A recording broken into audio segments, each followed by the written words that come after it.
Hello everybody, welcome back to the Blind Press YouTube and Twitch channels.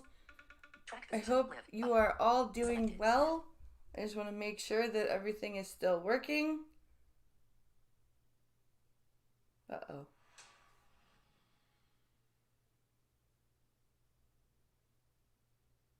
Hello everybody, welcome back to the Blind Press. Do we not have music anymore?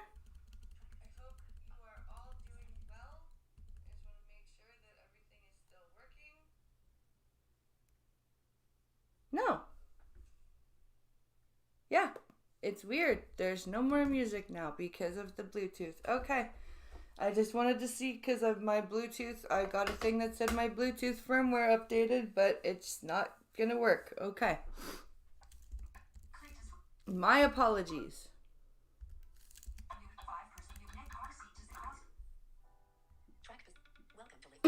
Anyway, I hope you're all having a fantastic Tuesday and ready to be traumatized by the Canadian government and horrible, evil Twitch streamers on Kick, and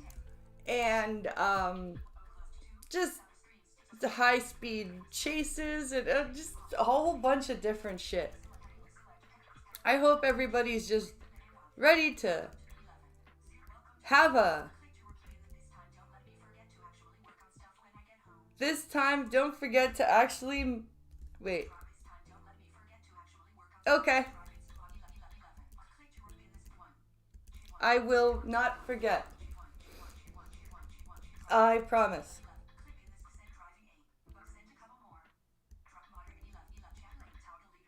You sent a couple more. Okay. There we go. Where's live chat? Okay. So we've got, I found some interesting things. Pinkalo sent me some stuff. We will be having a good time today, I believe.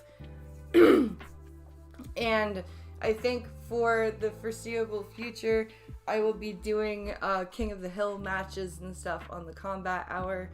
I'll do like Combat League offline, off stream, because I think people are kind of getting bored of that unless I'm like higher up. But I want to do more King of the Hills anyway for tournament matchup knowledge, because I have Champions of the Realms is back up and running again. Run the Inferno has started. Just a bunch of different online tournaments. So, I think for the Combat Hour, we'll try to do some more extra things, extra combat things that aren't just Combat League. Oh my goodness, this is tasty. Okay. So, what do we have? What should we start with? Oh, yes. I didn't get a chance to read the full article. But there was a woman who basically flashed her breasts at an Edmonton Oilers game. And it apparently did not go well for her, and she's very upset. Like, she's done an interview. It says, the Oilers fan who flashed breasts bears soul in an interview instead. Why would, I'm just thinking, it's Edmonton. Alberta's not known for being necessarily the best, what's it called, freedom thinkers. To keep our readers abreast of the situation, we bring our readers an update on the identity of the Edmonton Oilers fan who flashed her breasts for all of the world to see. Who cares? Who cares? It's boobs. It's boobs and it's 2024. Like, they're just breasts. I'm sorry, guys. It's not a big deal. It's not like it's been legal to go topless in Ontario since 1993.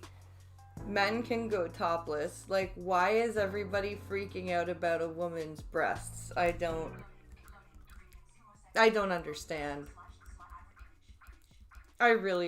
This is something I've never gotten.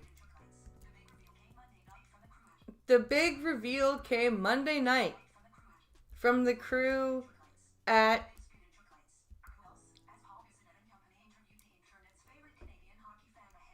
oh,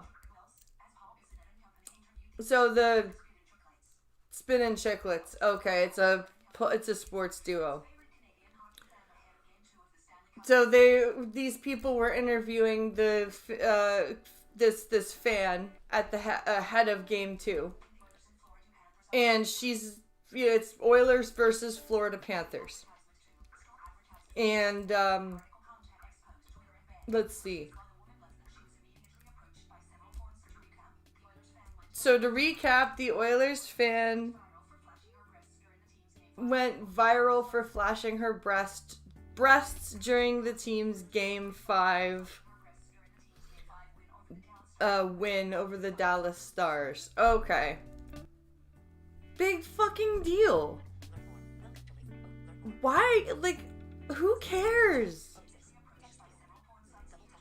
She was immediately approached by several porn sites. Wow. Dude, she's a hockey fan just showing off her boobs. Like, she can't. Holy fuck. She just. Like, what the why? Like, she's just a happy fan going, woohoo! And flashing her titties. Like, why do porn sites need to be like, hey, sexy hockey fan, would you like to work with us? Like, what the fuck? While the woman left nothing to the imagination, the woman left nothing to the imagination in her moment of notoriety. She has otherwise been shrouded in mystery until now. Why? Probably because she doesn't want to be dealing with porn sites.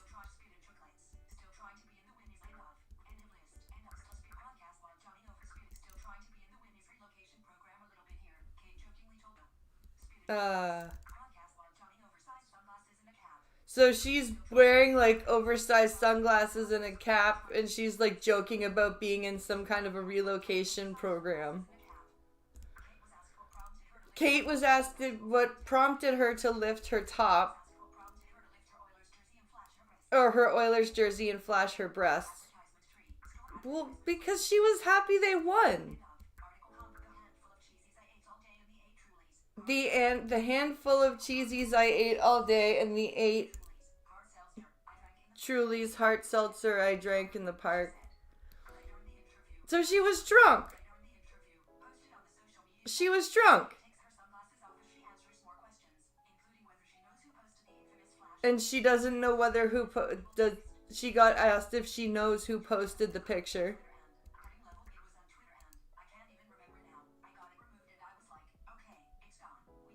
She got it removed. It's gone. She dealt with it. This is a nothing burger.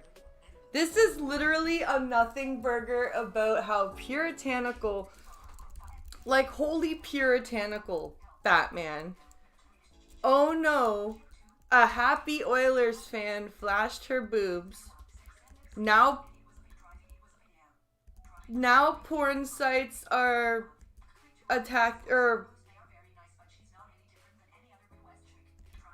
I saw the post. They are very nice, but she is not any different from any other Midwest chick.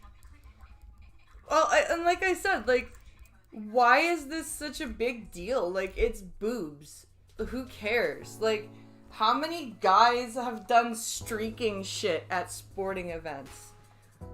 Like, you hear, like how many, like, I'm sorry, like, I don't understand why she would be approached by porn sites. Like, I don't know, like, she got the picture taken down off of Twitter. She, she dealt with it. She's like, I don't know. I feel like people around her are making more of a thing about this than even she thought about. Like, yeah, she probably might not have done that if she wasn't drunk, but still, it's just boobs. It's not like she stripped all of her clothes off and started, like, grinding on people. Do you know what I mean? She just flashed her tits. It's not a big deal. Well, some boobs are nice and some boobs are not nice. These were nice. Still, I think that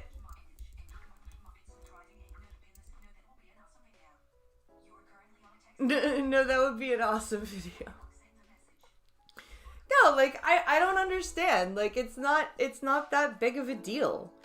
Like I don't think I really don't understand why everyone's gotta make her go viral and interview her about why she did it. It's like, dude, it's just a spur of the moment thing brought on by a few extra drinks and happiness that her team won. That's literally it. Like, why do we have to be so goddamn puritanical that this is why we have to analyze all this shit? It drives me insane that this is what we have to do now. That we live in a society where something innocent like that has to be analyzed. Because, why did she do that? Because she was having fun. Why do guys do shit like that? Because they're having fun.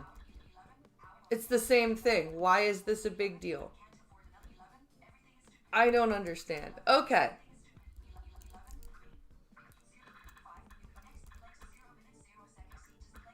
I want to make sure the volume is good. Oh, no, it's not. We need it to be higher. There. So, that's my opinion on the Oilers jersey, or the Oilers girl. Because I've heard about her, oh my god, she flashed her tits. And it's like, who cares? Who cares? It was the same thing with the Janet Jackson, like when her nipple got shown. It was like, oh no, it's a nipple. Oh no, children saw a nipple. Oh god. Like, what? Jesus. I just don't understand the hubbub over breasts being shown and nipples. I don't understand. Alright. Everything is stupid. Did you know that? Did you know that everything is stupid? Because I'm starting to realize that everything is stupid. And we're going to find out a little bit of some examples of why everything is stupid. This is Joe Biden, the President of the United States. I love Don't Walk, Run, and I love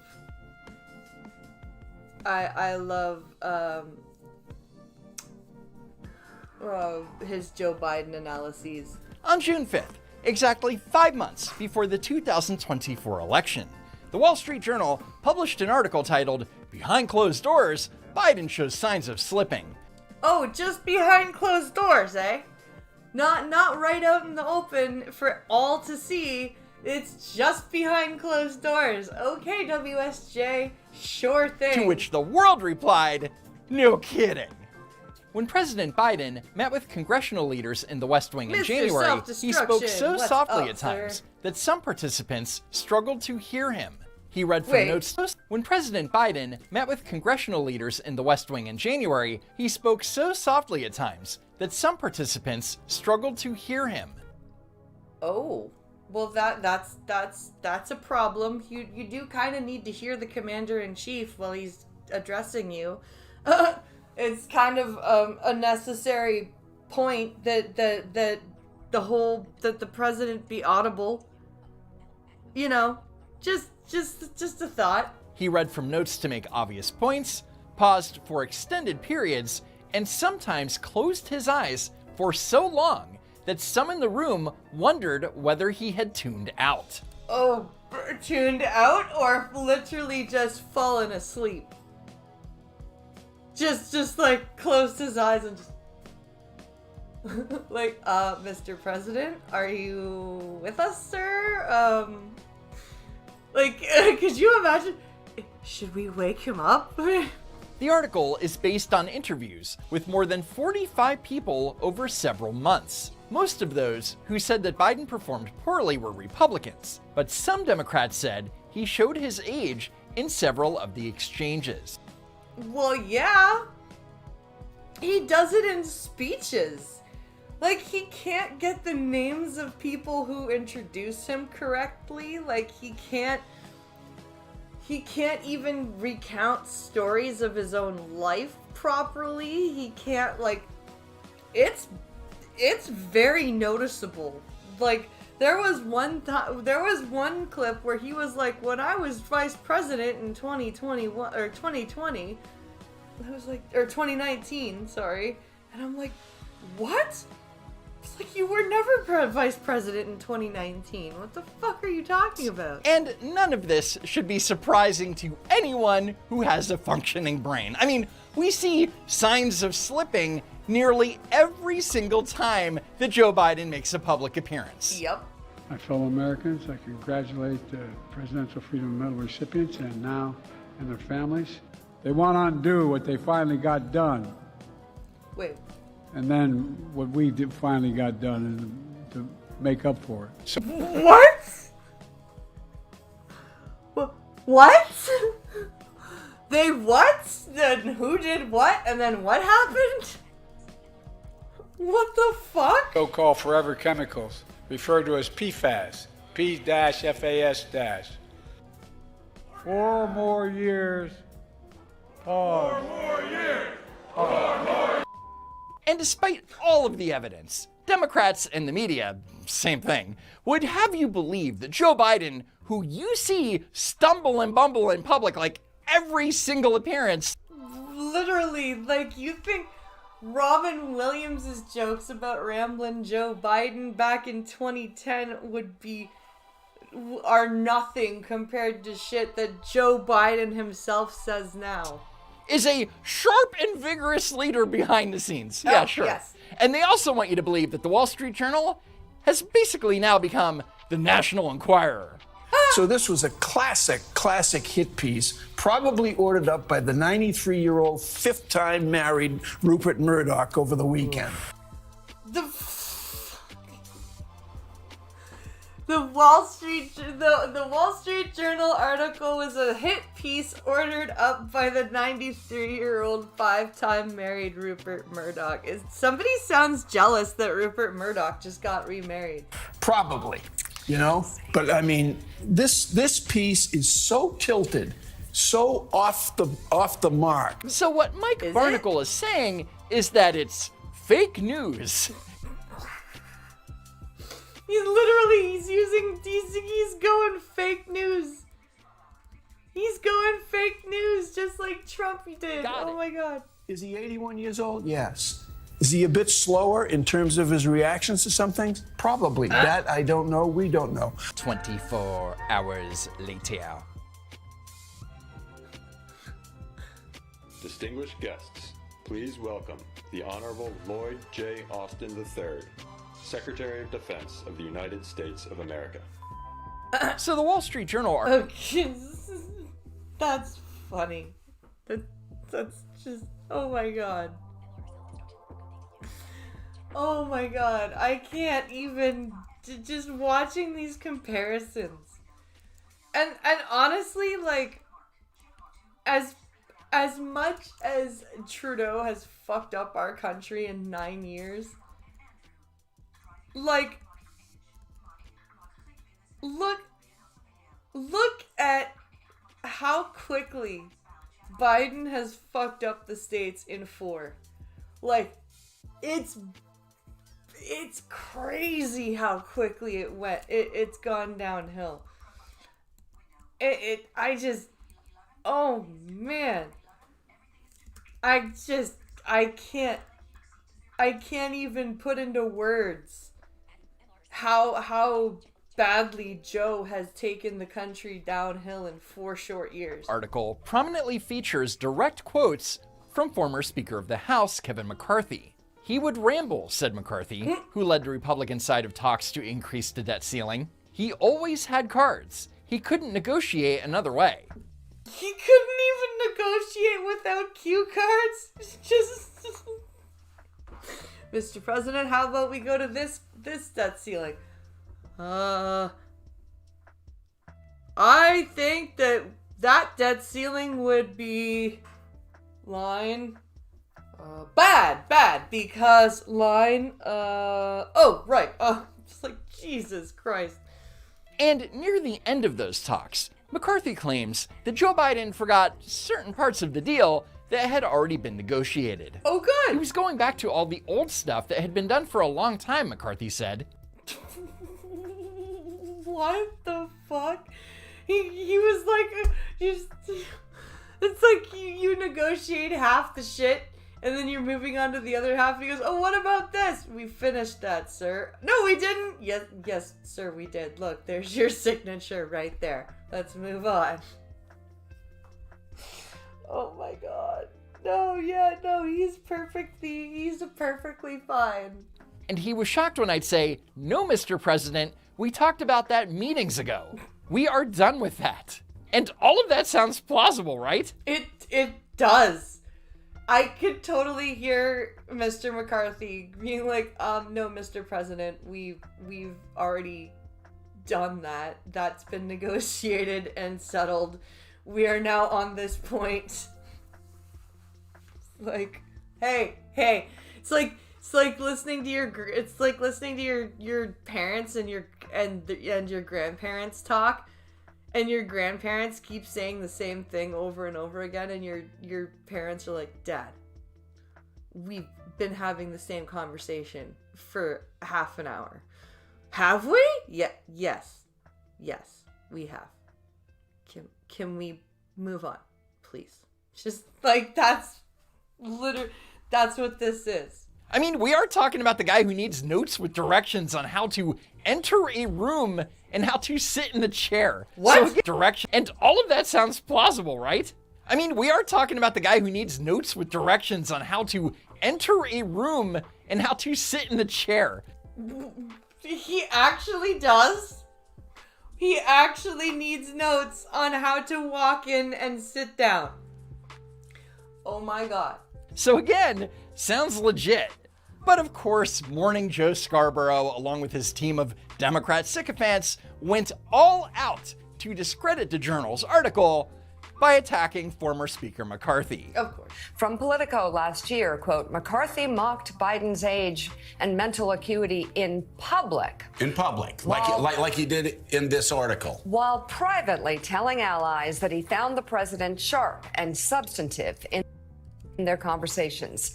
No, I don't think McCarthy would say that in private. A contradiction that left a deep impression on the White House. This from the New York Times. Privately, Mr. McCarthy has told allies that he has found Mr. Biden to be mentally sharp in meetings. But the question is, according to whom? A legitimate reporter would write a statement like that and say, according to people close to the situation, or according to Republican sources familiar with the matter. But in these two articles, neither the New York Times or Politico backed up the assertion with any proof. No, they just said it. They were just like, so-and-so said this. And you're like, okay, well, do you have proof? But yeah, so-and-so said it. Okay, that's not proof. But it gets worse. And this from The Hill. Very professional, very smart, very tough at the same time. McCarthy told reporters at the Capitol of his talks with Biden. Oh, yes, The Hill. That's very reliable news reporting. But The Hill actually misquoted Kevin McCarthy. Here's the full quote. I thought his team was very professional, very smart, very tough at the same time. So. Wow. His team. I thought his team was very smart, very professional, very tough. Nothing about him. A media outlet lying about what a Republican said to make Joe Biden look good? I know you're shocked. No, I know, right? That can't possibly be a thing that happens. Media would never lie about Republicans. Just like up here, they would never lie about conservatives. Morning Joe's proof that Kevin McCarthy was a liar was a fake quote by McCarthy, and then they repeated it over and over again. McCarthy mocked Biden's age and mental acuity in public while privately telling allies in private he found the president to be sharp and substantive. He called him very professional, very smart, very tough. That's not what he called it. He said his team. His team. Basically, he couldn't do it on his own. He needed help. He needed helpers. And this same meeting, again, that the Wall Street Journal is basing this story on Kevin McCarthy's lies. Kevin McCarthy's lies. And Joe Scarborough is a liar because the Wall Street Journal article actually shows the full Kevin McCarthy quote. When the deal was coming together, though, McCarthy wasn't as openly critical of the president. He said he enjoyed meeting with him and he praised Biden's staff. I thought his team was very professional, very smart, very tough at the same time, he told reporters in May 2023. Oh, look, there's the actual quotation. Nothing about Joe Biden being very tough or smart or everything. I think just his team. And the fact that the Wall Street Journal knew these quotes were out there, the editors saw that Kevin McCarthy had a habit of saying one thing in public, lying in public, and then privately telling his aides that Biden was sharp, that he was cogent, that he was substantive. So instead of crapping all over the Wall Street Journal's editors and accusing them of not doing their job, Morning Joe should be yelling at The Hill and the reporter Brett Samuels for faking a quote. But, that doesn't help Joe Biden, so, never mind. Well, of course not. You being truthful about this wouldn't help Joe Biden. Why on earth would you want to be truthful about this? Very professional, very smart, very tough. Yeah. Now, to be honest, the Wall Street Journal article wasn't the expose that the left is making it out to be. This week's bullshit time to plant tomatoes. Hey, there you go, Duck We've Dog. all seen Joe Biden in public, and we can all guess that he's exactly the same behind the scenes, right? Yeah. During a meeting on increasing the debt ceiling, the president spoke so softly and with such little enunciation that attendees said they struggled to hear what he was saying. And this is all totally plausible. So he was like whisper mumbling? Raise the debt ceiling. Taxes. Like, that's probably what he did. Take, for example, Time Magazine's recent interview with Joe Biden. During the interview, there are 3 recorded instances where it's not clear what Joe Biden was saying, and they had to put unintelligible into transcript. Imagine sitting down with Joe Biden, supposedly the most powerful man in the world, and you're like, yeah, I don't know what the hell he said. Could you just imagine you're trying to read a transcript of something a world leader says, and you're like, okay, reading unintelligible, okay. Reading another unintelligible, and all the shit that is intelligible doesn't even make sense. What the fuck am I reading? I should note that when Time Magazine put out the transcript of their interview with Donald Trump, there were no unintelligible instances. And I should also note that the Trump interview transcript is 3 times longer than Biden's. And I highly suggest reading the transcripts of both interviews. Trump's was substantive and talking about the future of this country and pushing back against the Time reporter's BS. It's almost like, 2 different people with vastly different mental faculties. And when you read Biden's, It's like the same old, same old. The interviewers posed the following to Biden. The US under your leadership has been unable to deter crises. First in Afghanistan, then Ukraine, Israel, and mounting tensions in the Far East. Is America still able to play the role of world power that it played in World War II and in the Cold War? That's a negative, Ghost Rider. Biden's response, of course, was that much of what is happening in the world is Donald Trump's fault, and that it's going to get worse if Donald Trump is Also, time to throw tomatoes. I like that, a guy in this room. I like that. Because of course he did. And when the Time interviewer said to Biden, "You've expanded Donald Trump's trade war with China, Mr. President, which you once criticized," Biden's response was, "No, I haven't," which is two lies. Because A, back in May, Joe Biden... Nuh-uh! Nuh-uh, you dumb journalist!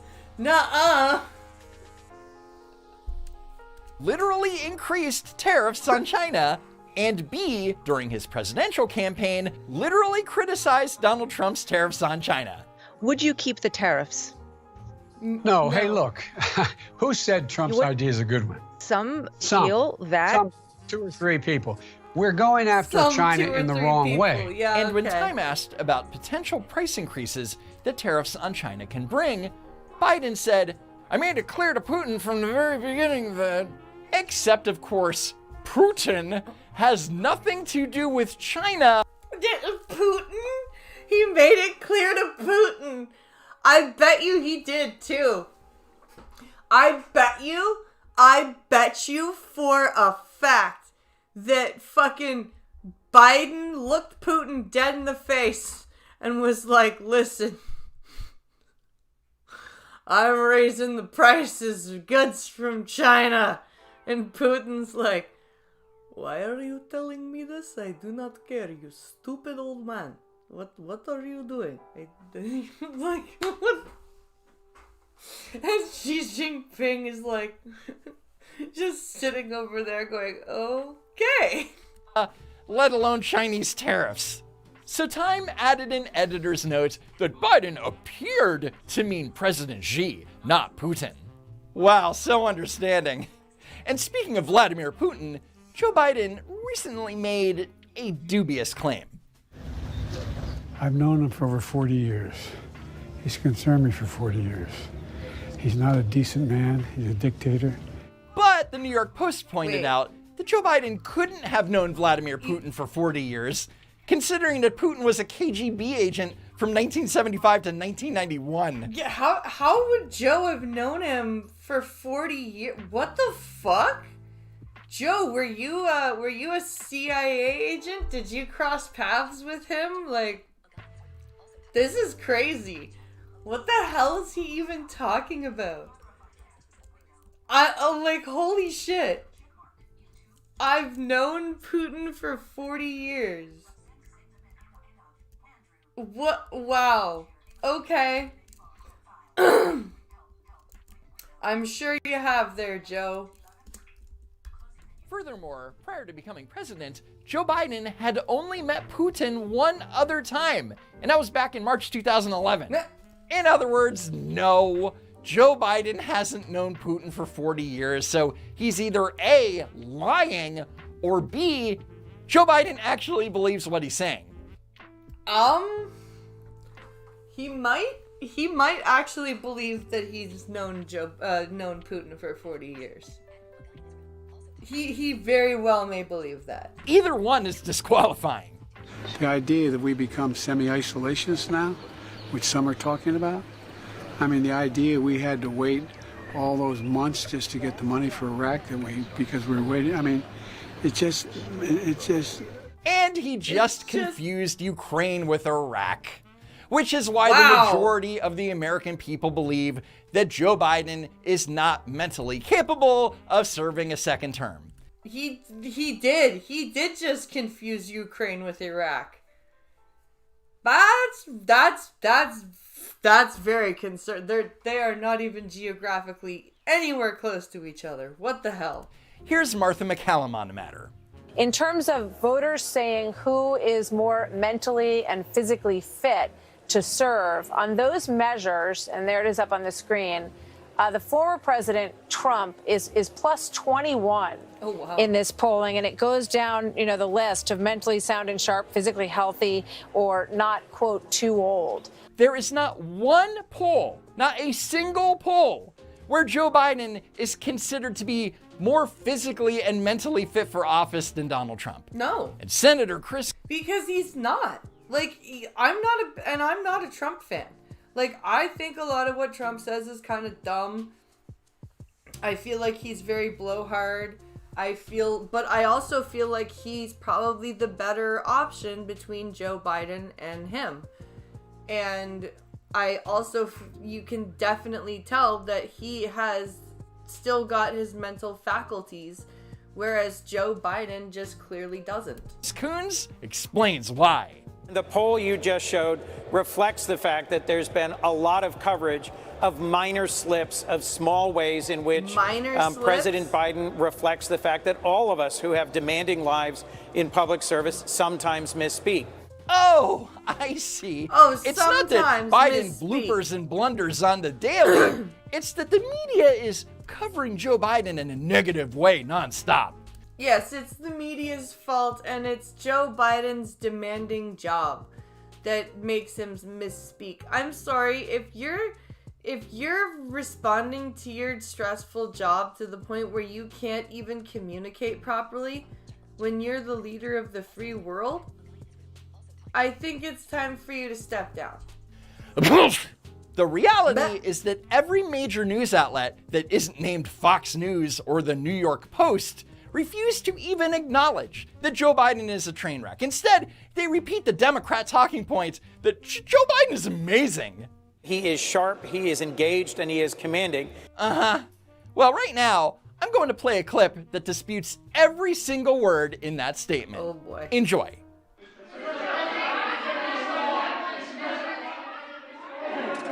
Doesn't seem very commanding. Seems very haphazard to me. President, why do you take so long to do this? Mr. President, He's being heckled by reporters. Playing politics with the war. What was that? He is sharp, he is engaged, What and did he he is say? commanding. With the war. What was that? What was that? He is sharp, he is He didn't engaged, even and he is understand the commanding. question. Anyway, He didn't even understand the goddamn question. That's insane. That's it for now. Follow me on X at Don't Walk Run. And while you're at it, please subscribe to the channel. As always, thank you so much for tuning in, and I hope to see you next time, if there is next time. Oh my lord. This is what I'm talking about. In 4 short years, the US has just gone crash kaboom. And I know Canada is not in a good state, but I mean, like, we at least, like, we have Polyev and we have, Melissa Lantsman and all of that. This is just sad. Like, this is just pathetic. Just listening to how Joe Biden carries himself and talks and how people still defend it. It's just as sad as people still defending Trudeau. It just, I don't understand. So Mudahar, I know. I'm being bad and I'm reacting to a Mudahar video. But I've put his link in the description of the video. So if you'd like to watch the original video without me interrupting it later, you can go do that. But apparently this streamer is so bad that even Kick has banned this person forever. So I don't know who this person is. I don't know if it's the guy I don't know if it's the toilets person, the person living in the toilet. we'll see. We'll figure it out, because Mudahar always has some access to stuff that I don't. So let's find out what he's found. Hello, guys and gals. Me, Mudahar. Today's topic of discussion is going to be a little bit dark, okay? We're talking about a situation that involves, minors, okay? A little kick.com action. I think you can see where this whole situation is sadly going. So if you're of weaker constitutions, I just want to give you a full alert right here. We're going to be looking into a layer of degeneracy that I feel needs to be absolutely called out. Now, last night I was witnessing a stream. Occasionally I'll put on a kick stream just if it is degenerate enough to just to see if it's degenerate enough. See if things really go to the point of no return. That's brave of you, Mudahar. That's very, very brave of you, sir. For you to delve into the depths of kick to find the depravity. And I believe last night I think I've seen one of the most disgusting clips imaginable. Now, today's target of discussion are two IRL, I guess you could take kick streamers, edgy streamers, if you will. A guy known as Heel Mike, and then John Zerka. Now, if you've been anywhere around kick.com streaming, or you've seen commentary channels cover it, you've probably heard some of these names being caught in some of the stupidest fails you could ever imagine. I actually have not heard of either of these two people. The only really person I know about is that Natalie chick who got the mentally ill person to jump into the lake. Okay. Now I want to start off by just showing you a joke, for instance. Now this is Zerka's official posting where he said, "Yeah, I'm a P-word. We all have flaws," where he's dressed up as Mario. And I guess the joke is Mario is the P-word and whatnot. Maybe he's got like a weird pedo mustache, so to speak. Forget about it. This isn't Fisher Price Hour. Let's just use the words like we should, okay? Forget the yellow dollar sign. Now, I don't know what the joke here necessarily is. Like, so he's saying I'm a pedophile. Basically, I don't care, ha. I'm a pedo, boys. Ooh, yeah. Funny. Now, anybody past the age of 12 will probably have the same reaction that I do, where they ask you what the actual joke is, okay? Now, like, where's the funny part? Where's the ha? I don't see the ha in this at all.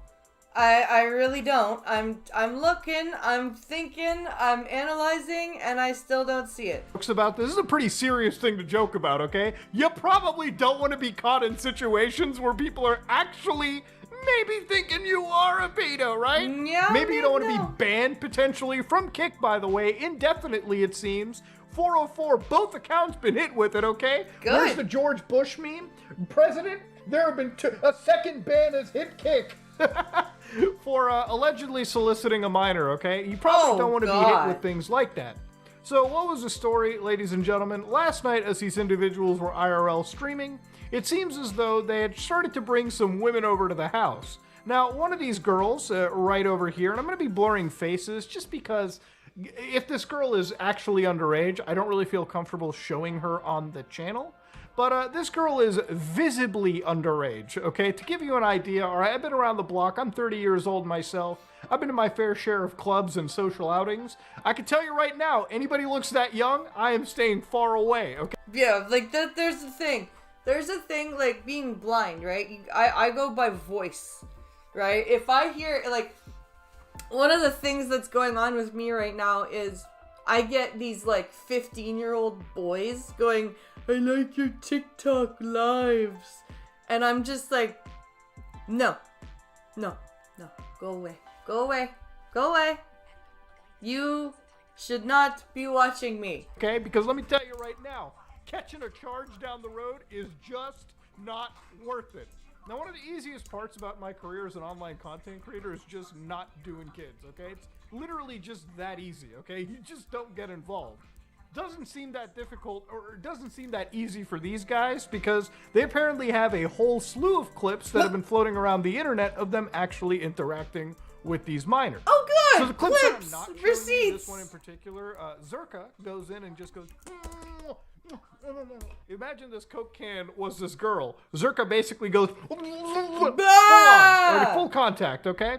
Now, if this girl is a minor in this situation, then Zerka is treading some very dangerous waters. Now, if you sleep with this individual, to give you an idea where this was allegedly filmed, from my understanding, Florida, the age of consent is 18 years of age, okay? Oh shit, Florida's an 18 consent, not 16. I didn't know that. Anybody below that, go right to the slammer, okay? Do not cross go straight to fucking jail. So throughout the night, it gets wild as they're laying together, cuddling together, doing adult things together. And of course, throughout the night, the chat basically wanted to get involved and asked them, bro, is there any ID to showcase here? Like, can we get some identifications? Oh shit, even the chat is like, dude, how old is this girl? Holy fuck, when your chat is like, dude, how old is this chick? That's a problem. And one of the IDs that they were showing, and I'm going to be blurring faces, of course, over here. This is a Floridian driver's license, where you can see the date of birth, DOB. It's a bit hard to tell. December 1st, somewhere in 1990 something. Now, immediately right off the bat, this was whatever, but some had started to say maybe this was a fake driver's license. Because later on, Heel Mike, the individual right here, posts another driver's license with a slightly different looking date of birth going on. Now, maybe these are different women or whatnot, but it's a pretty sketchy situation to go down. Now, the thing about it is, these two idiots have been trying to kind of rewrite history, but the thing about live streaming is the content is uploaded to a fucking website. Yeah, your archive is there, dude. It's there's evidence of you doing this. I don't understand, like, why people have to fuck around with minors with, like, for any reason. Just don't do it. Meaning that anybody can just look up the actual VODs and verify information for themselves. So that same clip I showed you where they were looking through driver IDs and, you know, Zerka basically getting really close to what could be an alleged minor, the first clip is damning to listen to. Let's watch this one. I said, what? She said December 1st. Go ask her birthday later and see if it's the same birthday. He says, no, you're trolling me. I'm not trolling. I said that. Okay, dude. I'm not doing this for content. John. No, because I'm used to Canada. In Canada, you can go to 17, 16. I've never done it, but you can do it. Like, no. I'm used to Canada, and oh my, I've never done it, but what is going on? The look of the man, like, oh my god, but in Canada you can go down to like 16 or something. No, we're going with Floridian law here, which is where apparently this was filmed. Yeah, you don't get to be like, this where I'm from, it's this, so it stays that way wherever I go. No. Now, obviously, the look on this person's face when they have to be confronted with, oh my god, was that person bringing a fake ID? You know, ladies and gentlemen, I'm not going to deny fake IDs and people looking a little too young can be a real situation, but these scumbags, who, by the way, are 29 and 30, I believe, respectively, are a lot older than these, like, girls, and they should have stayed away. They should have taken one glance. Your brain does a really great job of, like, you can look at somebody for 0.1 seconds and go, yeah, very young looking. You probably don't even need to check IDs. If you think you need to check an ID, and you think you need to do an entire background check, too young. Yeah, if there's even a doubt, move along. Move along. Move along. These are not the girls you're looking for. Move along. Probably should go away. Tons of other women to go pick up on. But I imagine with the way these scumbags act, any woman over the age of 21 that has any brain cell functioning or learned something about these kind of guys or knows what a red flag is probably wouldn't go near scumbags like this. But then again, it gets even wilder, okay? I've only focused on Zerka. The other idiot here, Heel Mike, had this to say when the chat was confronting him about fake IDs, and this is where it actually gets really gut-wrenching to listen to. So, prepare for this. Mike, I'm just looking out for you. We don't like teenage girls. I do. Whoa. So leave. What? Teenage girls. I do. Mike, I'm just looking out for you. We don't like teenage girls. I do. So leave. I love them. I love them. So get the out of here. Whoa! Alrighty then. Okay, he just said it. He just said it, guys. Okay then. Ooh, god damn. And he even had the voice. Like, listen. We don't like teenage girls. I do. So leave. He's even got that gravelly, like, creepy guy voice. I love them. I love them. So get the out of here. Ooh, god damn. You know, that's like the worst clip to have out there. You know, he's not really helping these allegations out in any capacity. Yeah, somebody in his audience is just watching out for him. It's like, hey man, probably shouldn't be getting involved with no minors. And I love him. I love him. Get the fuck out. Oh boy. Ooh boy. His only response is like a scumbag. Bro, I want him. This man is like 30 years old, dressed up like an actual fuckboy from the worst state college in history. And he's trying to act all hard and badass about it. Stay on my stream. I don't give a fake ID. Good. Good. I didn't even know they made those. Who gives a losers? You losers. Okay then. Most of this I can't even understand because it's been censored. Oh, who cares about fake IDs? I don't know they make them. Now, one could argue, Muda, what if this is like a character? But I mean, like, at what point is playing a character and then possibly being involved in a real crime? Like, there are some real issues that we got to be tackling on here. Yeah, I don't, like, even if this is a character, like, this is the problem with people these days because they don't understand, like, people now don't understand the nuance of playing a character, like, of acting like an asshole like that, and not understanding that there is a way that you can take off, like, you can do this too far, you can go too far, you can overplay your character, and, like, people today just don't understand that. Very traumatized. And that's one of the things that I really have been having a hard time trying to understand. Now, since then, since yesterday, these two have basically been on some form of PR control for themselves, literally trying to rewrite history, okay? There is literally no way you can PR this. There's no spin that you're gonna be able to put on this at all. Like, it's no, dude. You are gross. You are gross. That is just absolutely fucking disgusting. I just can't even. So, for instance, one of the Zerka's account decided to go, I did nothing wrong, followed every professional step by ID checking with multiple people, and making sure that it was real by asking Abby before going on with the IRL stream. Oh, yes, that's very much a solid way to check if things are real. By just asking. Yes, that's totally a legitimate way. So a trusted worker of ours clearly sniped us for clout on our off day and lied non-stop with a real ID of her friend's sister that looks just like her. We ditched all the other girls because they were not verified by this worker and stuck. We ditched all the other girls because they weren't verified. You're so full of shit. You don't verify shit. With the one girl that was clearly a clout-chasing plant and the nuke to the whole broadcast.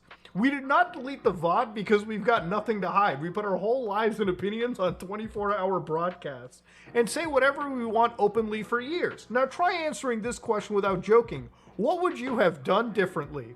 Would not have ever gotten involved in that situation. I can probably say that for 99.9% of the average people watching this. Yeah, I would not have put myself in a situation where I would need to verify any IDs, let alone, like, multiple IDs.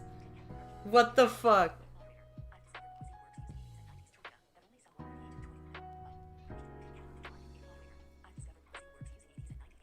You've discovered quizzing.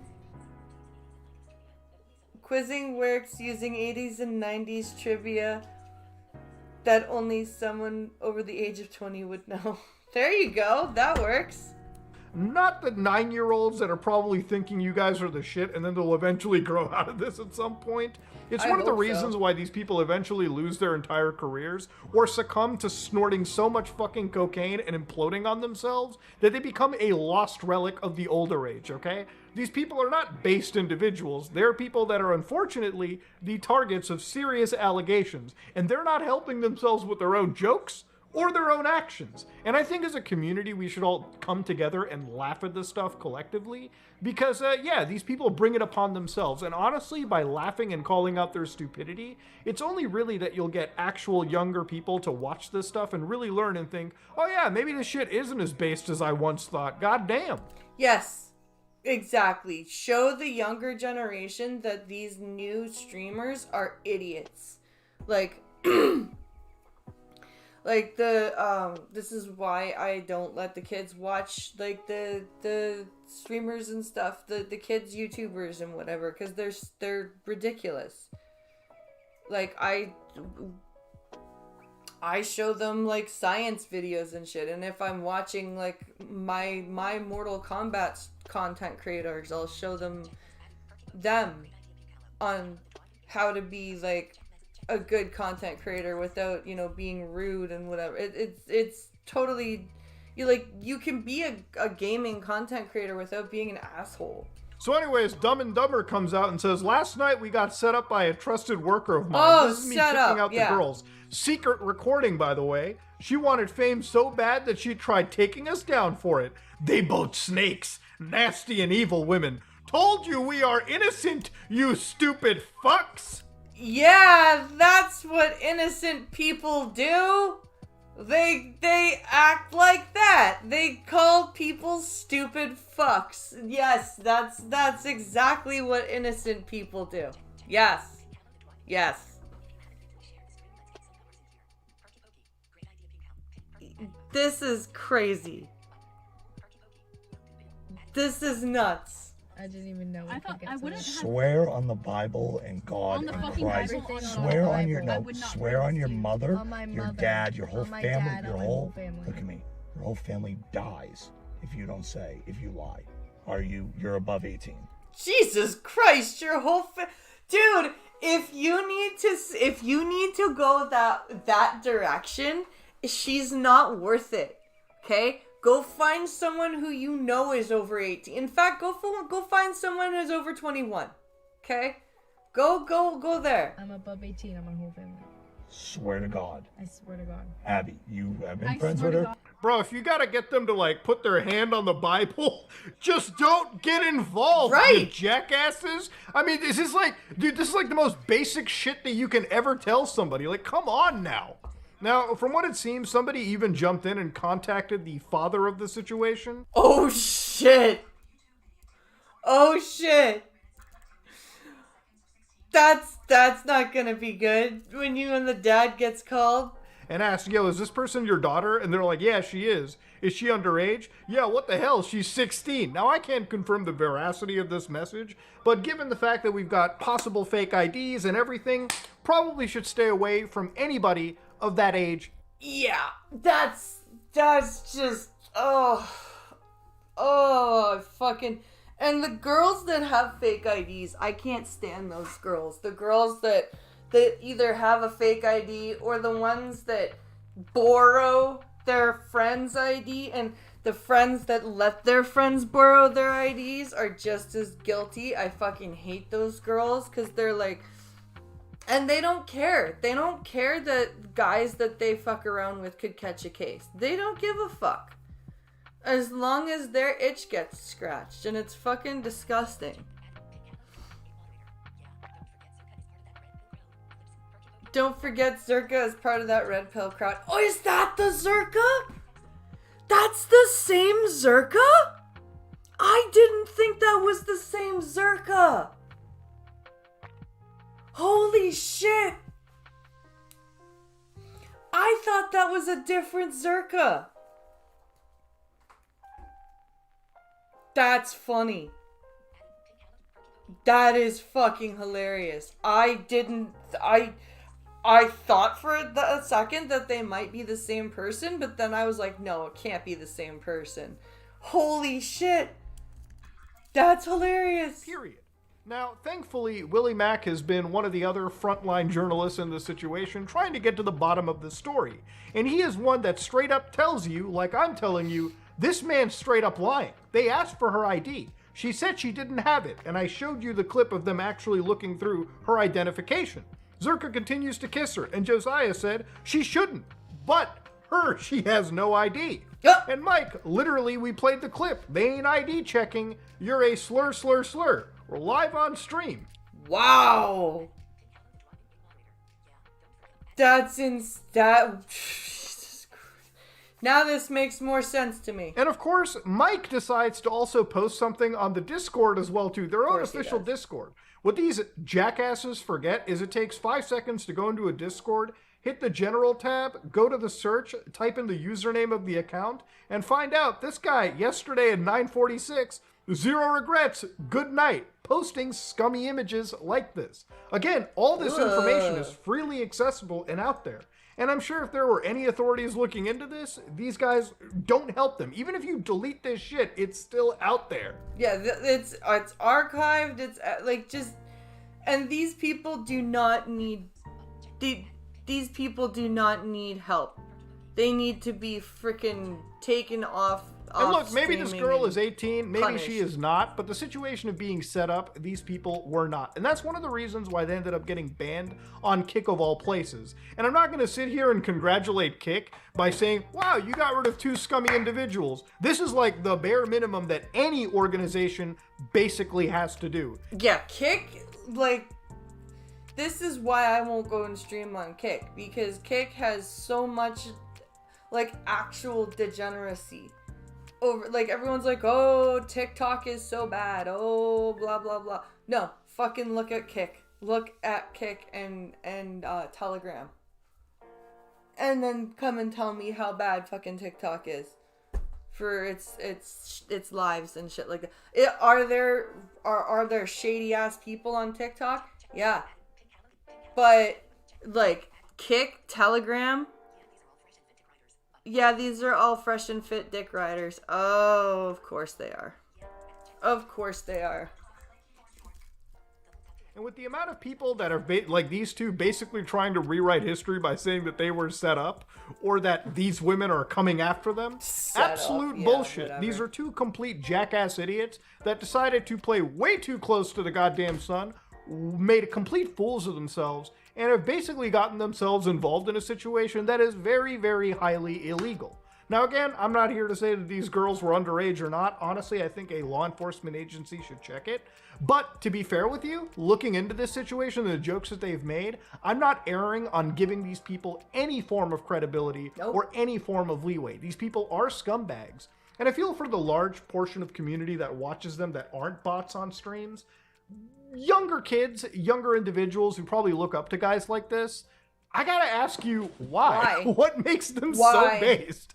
Yeah, why do you think that these guys are the ones that are worthy of your time and attention? What is it about them? Like, what is so funny?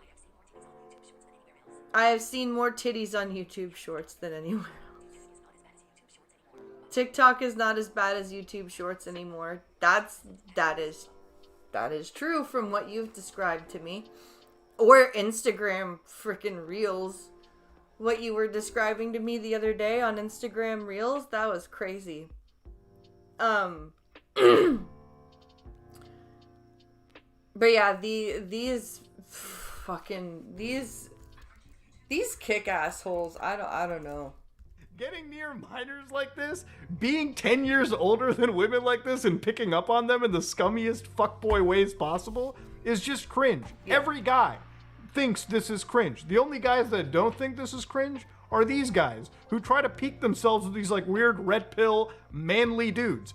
How is this even conservative or religious in any of these ways? Like, I know Zerka's like a kind of a religious grifter in a lot of ways. How is this okay in any capacity? But one comment that I pulled out, and I think I want to end on, that I think actually screams out a lot here to me, is this one, where this user says Zerka did nothing wrong except for sin.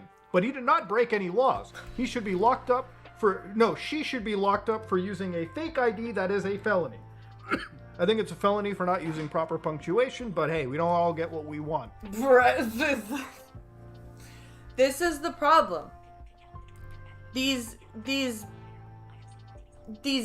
people, they blame the girl, and the girl shouldn't be using a fake ID, absolutely, but he should be not even involved in this shit. The reality of it is yes, you did break a law by getting engaged with somebody that could potentially be a minor, right? Yep. If that is the case, you do need to serve some actual jail time. Yes, if people have fake IDs or lie about their age, it's shitty, it's wrong, but you as an adult ultimately have the lion's share of that responsibility. Yes. You as the adult have the capability and ability and responsibility to determine whether or not this person is lying to you. And if you have any sort of feeling that they are, then it's best to proceed as though they are and to walk away. And that's just one of the things with this kind of platform. Like, Kick is so weird, where, like, you'll find some of the craziest shit, like drunk drivers, people straight up breaking the law. And in this situation, what we would have vilified on YouTube, like 10 years ago, really, like 5 years ago at this point, is something so freely accessible, and it's something that's almost paraded by just a group of actual scumbags on the internet. I don't want to sound like I'm Mr. SJW here, but I'm not. Like, people should be calling this shitty behavior out.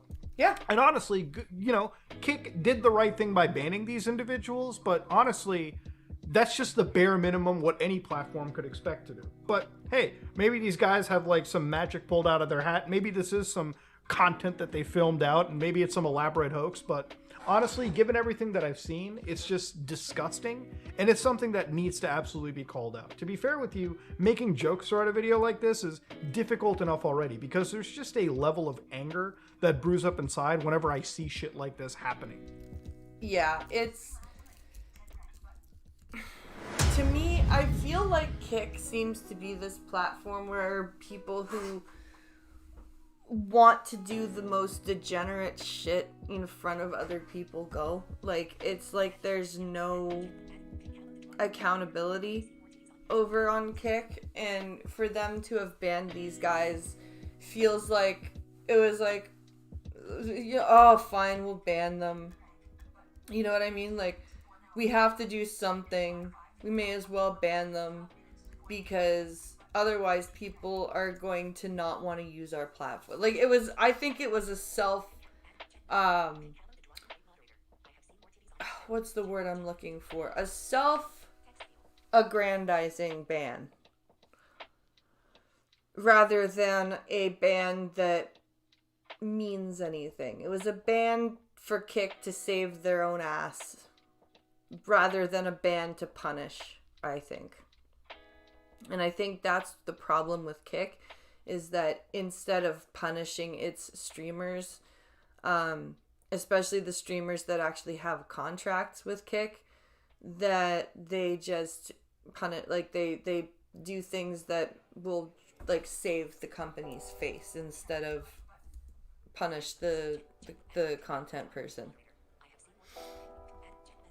All right, we're gonna do a be right back. I'm gonna grab more coffee. So you guys do that as well, and then we'll come back and we will continue on. So give me a few moments and I will return.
Okay, we're back.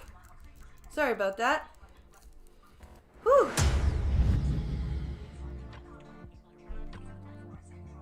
I had to go get a sweater. I was cold. It's the platform is running like a pirate website. Kick incorporates the level of criminal itself that Kick itself is. That's true. That is very true.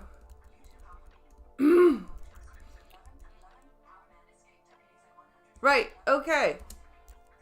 Now we're gonna jump into our long video.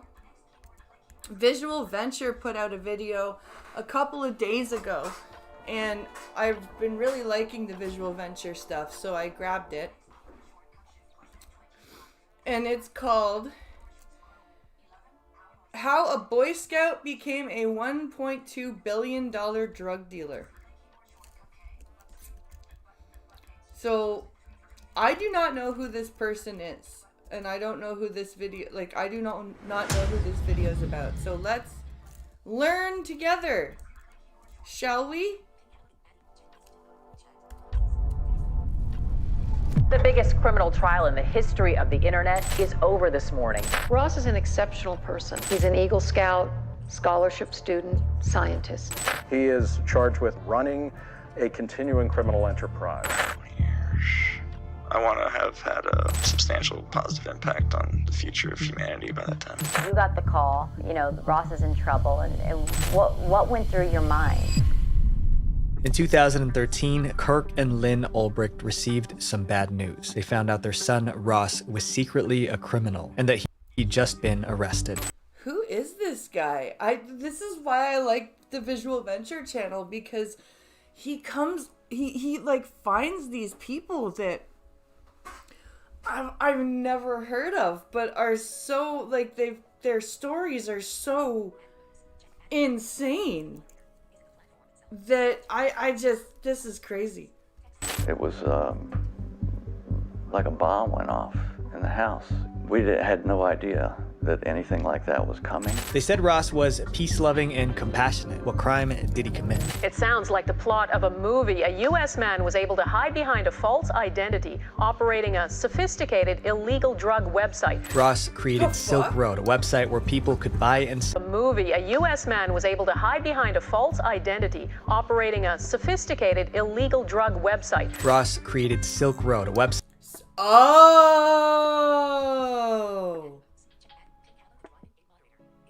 Oh, this guy. Site where people could buy and sell items like that was his name. I didn't know the guy behind that website. Fake IDs, hacked passwords, and harmful substances. Court documents say Silk Road sold $1.2 billion worth of and illegal services in just under 3 years.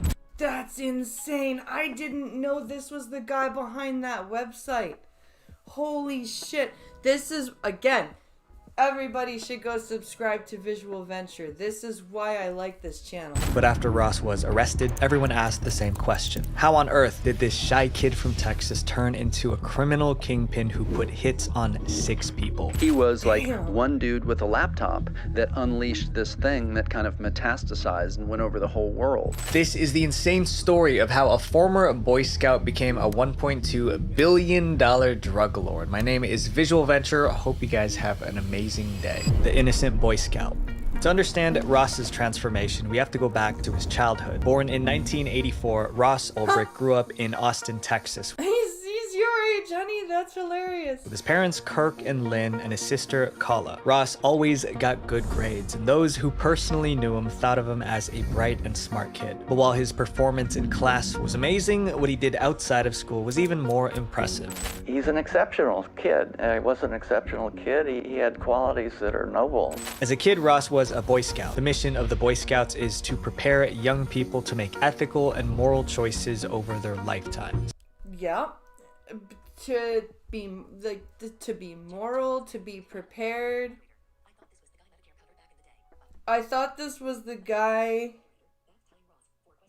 Bath Time Ross? No. I thought for a second it was the same guy.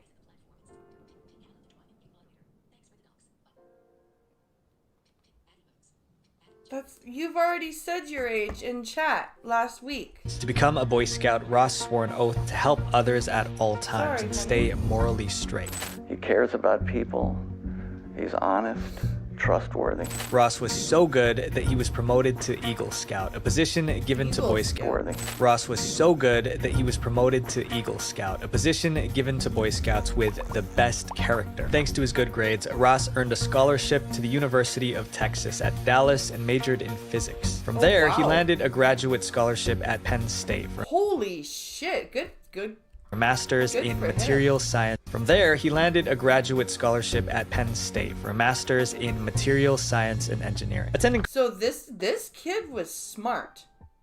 This kid was incredibly intelligent. He had the ethic of an Eagle Scout, which means he was volunteering for like the camps and he was doing all of the things that a Boy Scout would do to get Eagle Scout. He probably had all the badges. He probably did a lot of leadership stuff. Oh, you just watched this? You just watched this the other day? Oh shit. College is normally a good thing, but for Ross, it was the beginning of the end. Because something happened in college that erased his picture-perfect childhood and made Ross the most famous criminal in the short history of the internet. The big question is, what happened? The criminal was created. Ross's problems began when he was getting his master's at Penn State University in 2008. Back then, he worked as a research assistant and was even on track for a PhD scholarship. Wow. This guy had it all. This guy literally had everything. But everything went downhill when Ross got involved in campus discussions about freedom and liberty. The main idea was that everyone owns their body and life, so they should be free to choose how they live. In other words, as long as they're not hurting anyone, they can do whatever they want. Ross loved this concept. Really, his was more of a libertarian viewpoint. I mean, it was like, you choose what you want to do for yourself and do it. Unfortunately, Ross twisted this idea. The crypto-anarchists have said, no, he's actually not a libertarian. He goes farther than the libertarians. He's more of an anarchist. Oh god, one of these guys. The freaking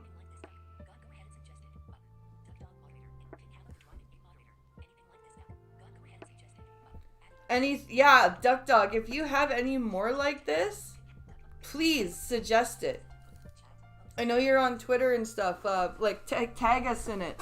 Anything like this. He's more of a revolutionary. Ross believed that everyone should be free to buy and sell whatever they want without the government saying certain products are bad or against the law. He believed if people wanted to consume substances, they should be able to without getting arrested. See, I can see where people go there, but the problem is that some substances cause you to physiologically change and act differently, and then you end up hurting people. And I don't agree with that. I don't think once you're taking things that physiologically change you and cause you to act violently towards other people, I don't think you're at the I don't think you're in the liberty, like you're not in the liberty stage anymore. You're affecting other people. You should put in your body what you want to put in your body. In Ross's eyes, this was what it meant to be a free individual. That's when Ross decided to challenge. Nope, I am totally blind, a guy in his room. I just play completely by sound. I'm actually one of the only, no, actually, I think I am the only completely, totally blind with fake eyes, like no light perception gamer. Female gamer, sorry, in the that I know, actually. Everybody else are guys, and I think only 2 of them have 0 light perception. I've just recently found a female Xbox player that's blind, but I don't know if she's completely blind or not. challenge the system and do something to help people make their own choices however they individually saw fit. Well, that's what he thought he was doing. But his ideas would lead Ross down a dark path, destroying his life and the lives of those around him. I just wanted to change the world.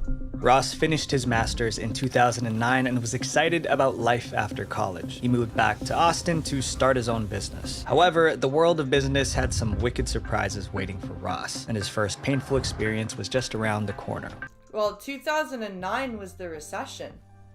So that would be a shitty time to start a business, too. Being an entrepreneur was tougher than Ross expected. During this time, he recorded his thoughts in a journal. First, Ross tried day trading, which is when you buy stocks at a low price and ideally sell them for a higher price on the same day. But day trading proved to be difficult and Ross didn't have much money to invest. Eventually, Ross quit day trading and started his next business, a video game company. Unfortunately, that failed too. By this point, Ross was disappointed. He wrote in his journal, "I felt ashamed of where my life was. I left my promising career as a scientist to be an investment advisor and entrepreneur and came up empty-handed." Before Ross could drown in his sorrows, he found a new money-making opportunity right under his nose. Ross's downstairs neighbor invited him to join a business called Good Wagon Books. The business Good what books? Ross's downstairs neighbor invited him to join a business called Good Wagon Books. The business collected used books and sold them online for a profit. Ross Oh, Good Wagon Books. Okay. joined the company and soon he was making good money. But Ross hadn't forgotten his college dream to free the world, and now he had a plan to do it. Ross's big idea was to create a website where people could buy anything anonymously with no trail whatsoever that could lead back to them. Yeah, that just sounds great. That just sounds brilliant. No tracing, no nothing. Just you can buy whatever you want. Lovely. I wouldn't say I'm like Daredevil. I would just say that my brain rewired itself to hear you know how you guys can pick out something visually in a crowded shelf or a crowded area.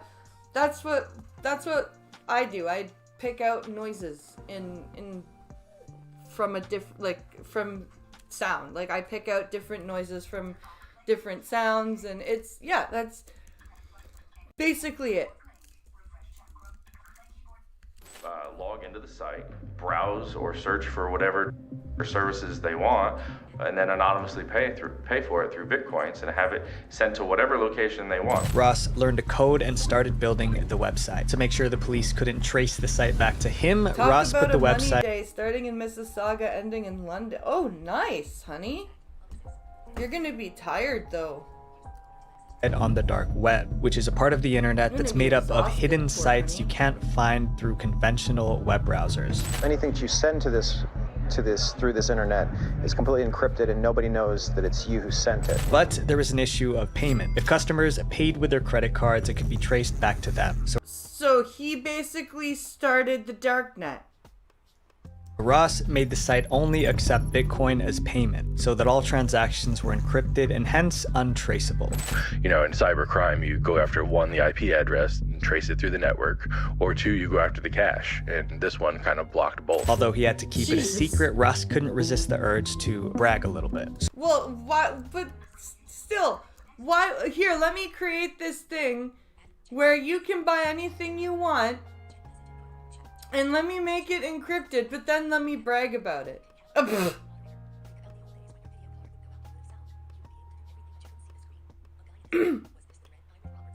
Was this the Dread Pirate Roberts guy? I don't know. Think about the old days when your video card would go out.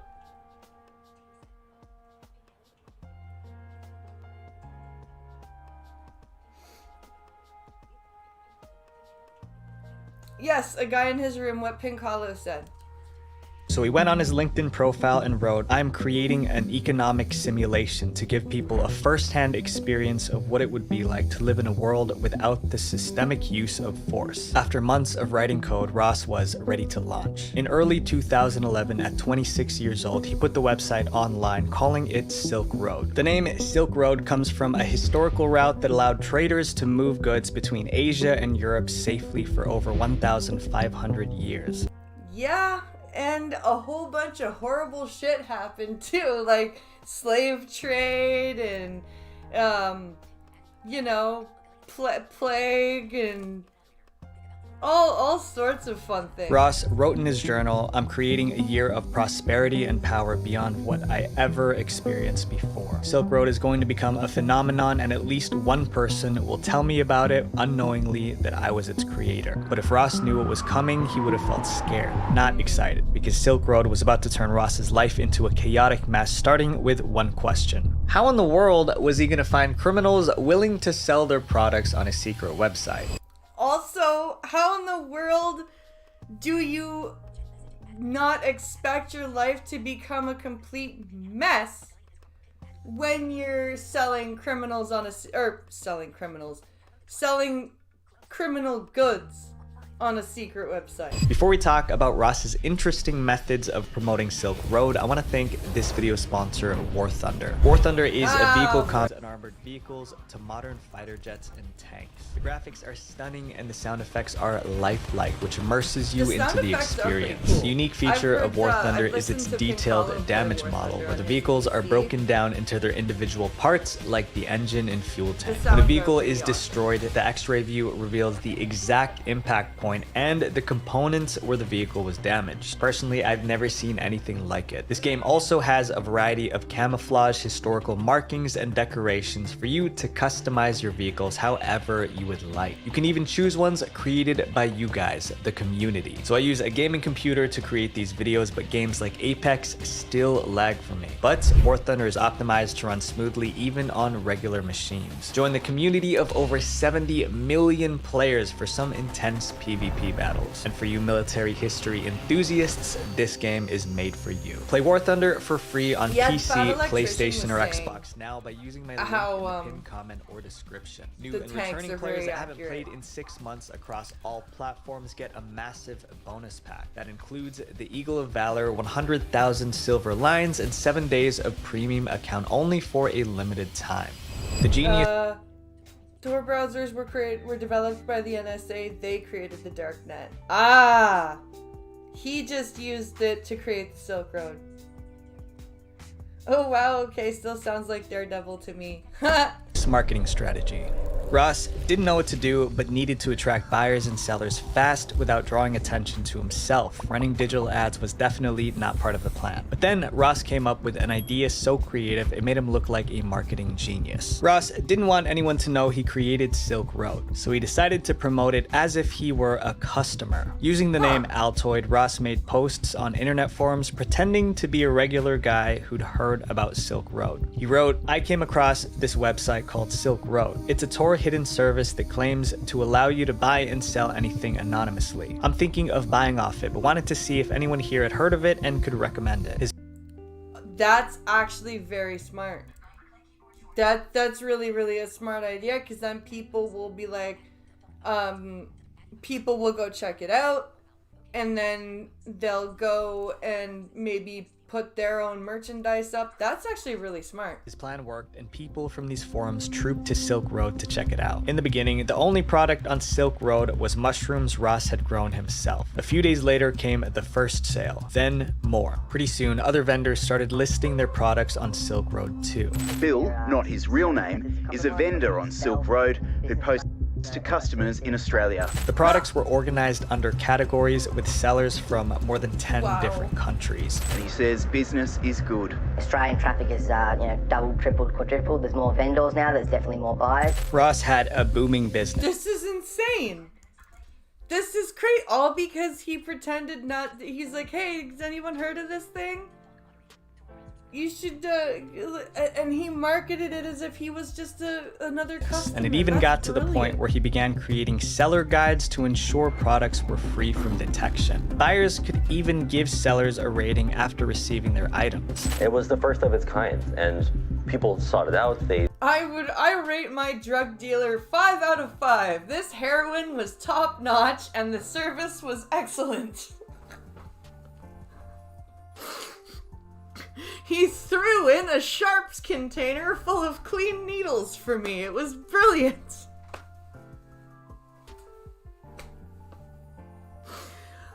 I I can always expect to get brand new needles with my balloons of heroin. My dealer is great.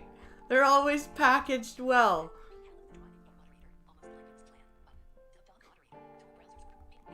Almost like it was planned. They realized that this was a new way to do basically like illegal e-commerce, essentially. But before Ross could celebrate, he was hit with a bigger problem, one involving someone Ross deeply cared about, his girlfriend. Ross met Julia Vi when they started dating at Penn State University. She was a freshman, he was a grad student. They were so close that when Ross got his master's degree and moved back to Austin, Vi left school and moved to be with him. However, it started to fall apart when Ross told Julia about Silk Road. Ooh. I don't think she would have been very happy about that. Julia hated the idea and was worried Ross could get arrested. But before they could solve the first issue, Silk Road caused another one. As he worked on Silk Road, he began spending more and more time in their bedroom on his computer practically 24/7. Julia said, "A lot of times I was just angry at him because I wanted to go out. I wanted to have fun, and he was like, Julia, that's a waste of time." That's a waste of time. Yeah, I wanted to go have fun, but he would rather sit on his computer, and he told me going outside and socializing was a waste of time. Actually, Julia couldn't take it anymore, so she broke up with Ross and moved out. Julia later said, "Probably one of the main reasons why we broke up was because I felt like he put this insane pressure on me to keep this insane secret." Ross was heartbroken, but he didn't have time to feel sorry for himself, because someone who knew about Silk Road was about to expose the secret website to the entire world. Oh shit! Let me guess.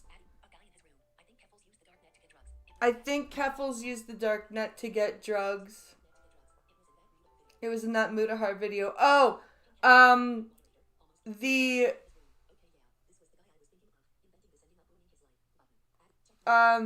was... So, Keffels was talking about getting minors' hormones on the dark web. Doing that would put a target on Ross's back, turning from a nobody to one of the most wanted men in America. In June 2011, a blog called Gawker published an article about Silk Road that went viral. Suddenly, millions of new customers were visiting the site. Hundreds of thousands of users use the impossible-to-trace website, which sells forged documents and even hitmen. It's called the Silk Road. Even Hitman. Love it. Ross wrote in his journal, Silk Road got its first press, the infamous Gawker article. You can see right when it happened, a huge spike in signups. Just look at some of the 13,000 items offered through that underground site. But the publicity came with a downside. Silk Road was now on law enforcement's radar. Ross, I bet it was. Now law enforcement's like, wait, there's a site that does what now?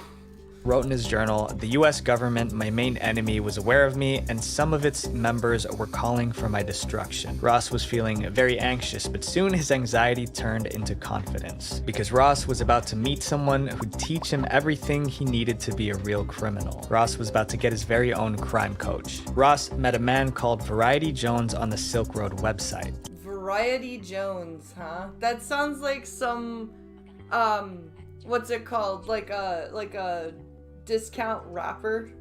Variety Jones. Jones was older, more experienced, and became a mentor to Ross. Variety helped Ross improve Silk Road's security, boost sales, and grow the business. Ross wrote in his journal, Variety Jones has helped me see a larger vision, a brand that people can come to trust and rally behind. And it's been amazing just talking to a guy who is so intelligent and in the same boat as me. By 2012, Ross officially hired Variety Jones as his coach, and sometimes paid Jones as much as $60,000 per session. God damn!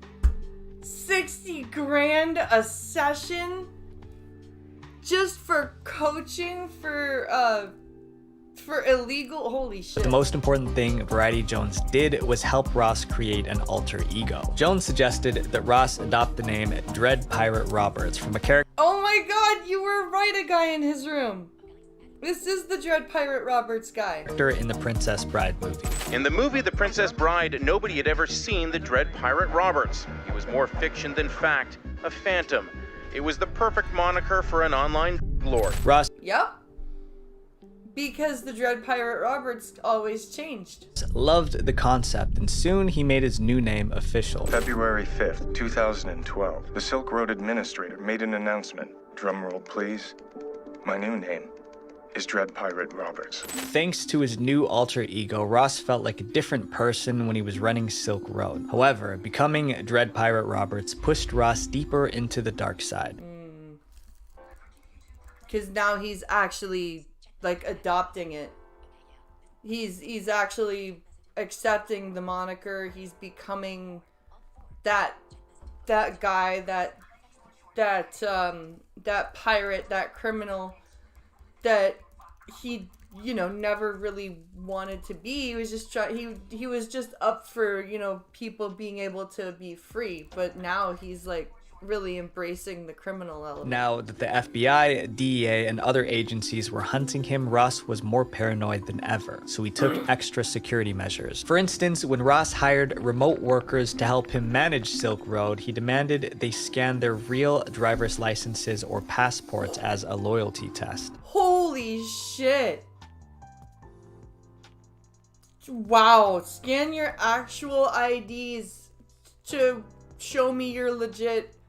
Well, so you can work on this dark web thing for me. Oh my god. He also added strong encryption to his computer and applied for citizenship in countries that would hide him and his millions. But while Ross was being extra careful, some of his employees weren't. And soon, one Silk Road employee would mess up and it would make Ross so mad he crossed a line he would never cross before. Uh-oh. Uh-oh. He's gonna kill somebody. Turning to the dark side.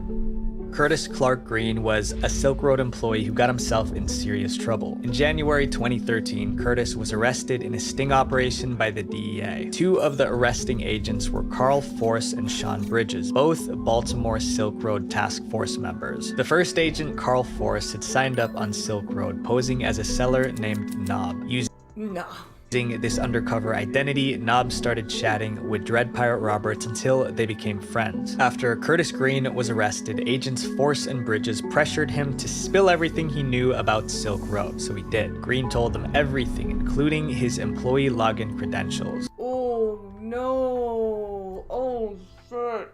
Oh, that's not good. Green also mentioned that as a Silk Road employee, he had access to Bitcoin in the Silk Road system. But telling these agents about Silk Road Bitcoin was a big mistake, because Mark Force and Sean Bridges had something new in mind. They turned out to be corrupt cops. Uh-oh. So they weren't actually trying to solve this. They're like, Bitcoin. We can steal this.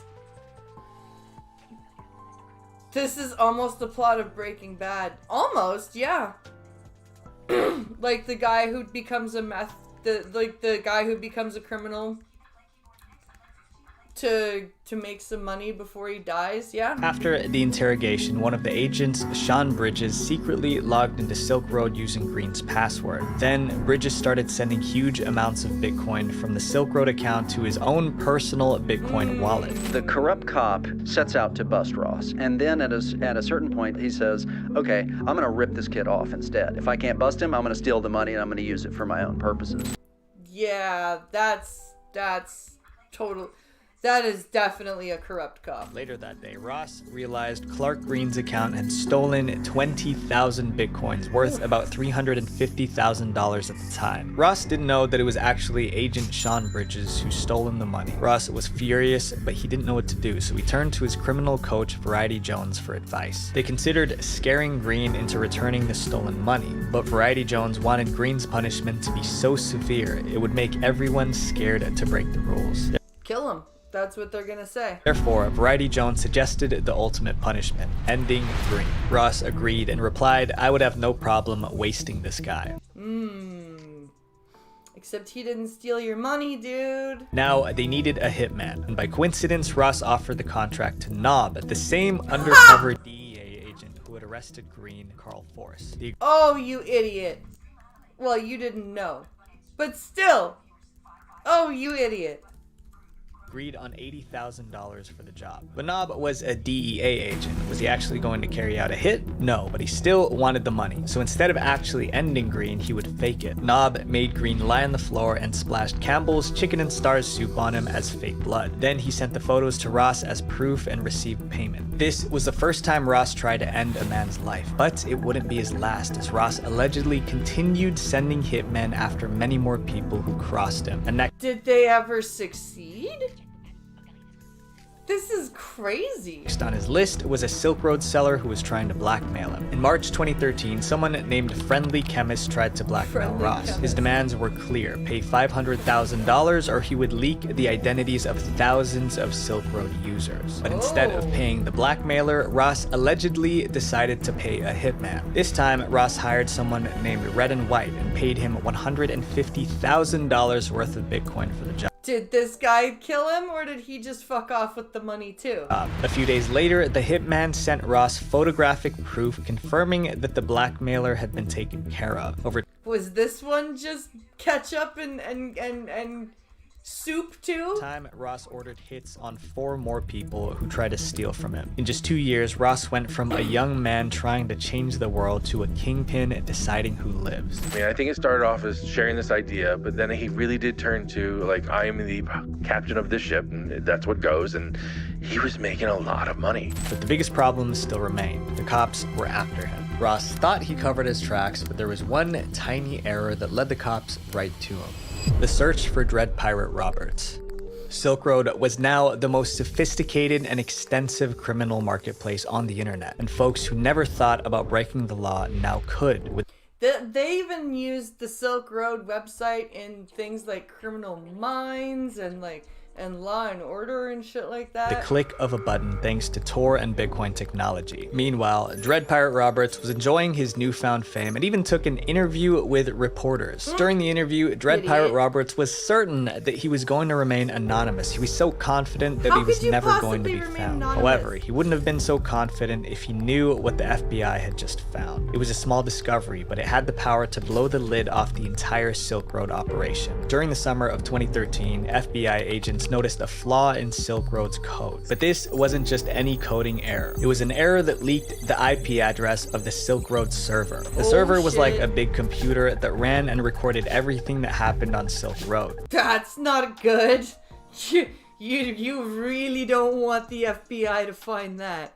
That is not a good thing. That is some bad juju. What's Twitch up to here? Oh, okay, we're still good.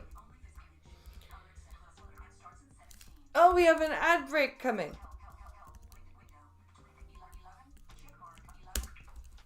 Then I will stand up and stretch for a moment.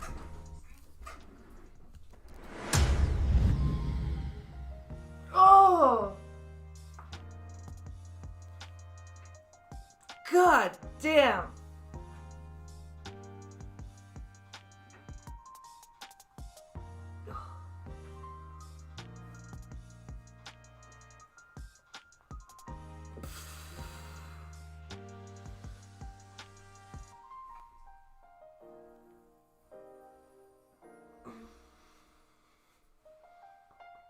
Ooh!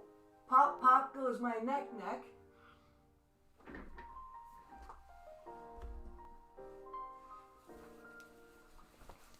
Whew.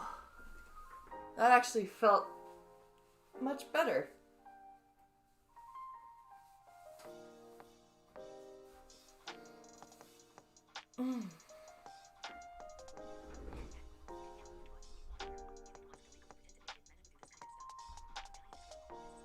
If it wasn't illegal to pretend to be a hitman, I would do this kind of stuff.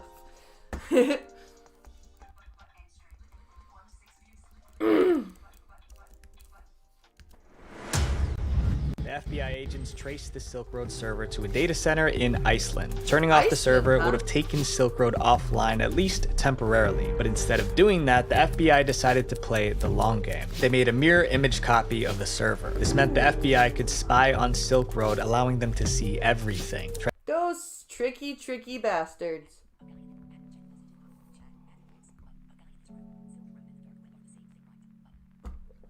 Silk Road and the dark web are the same thing, right? Silk Road is a website that uses the dark web.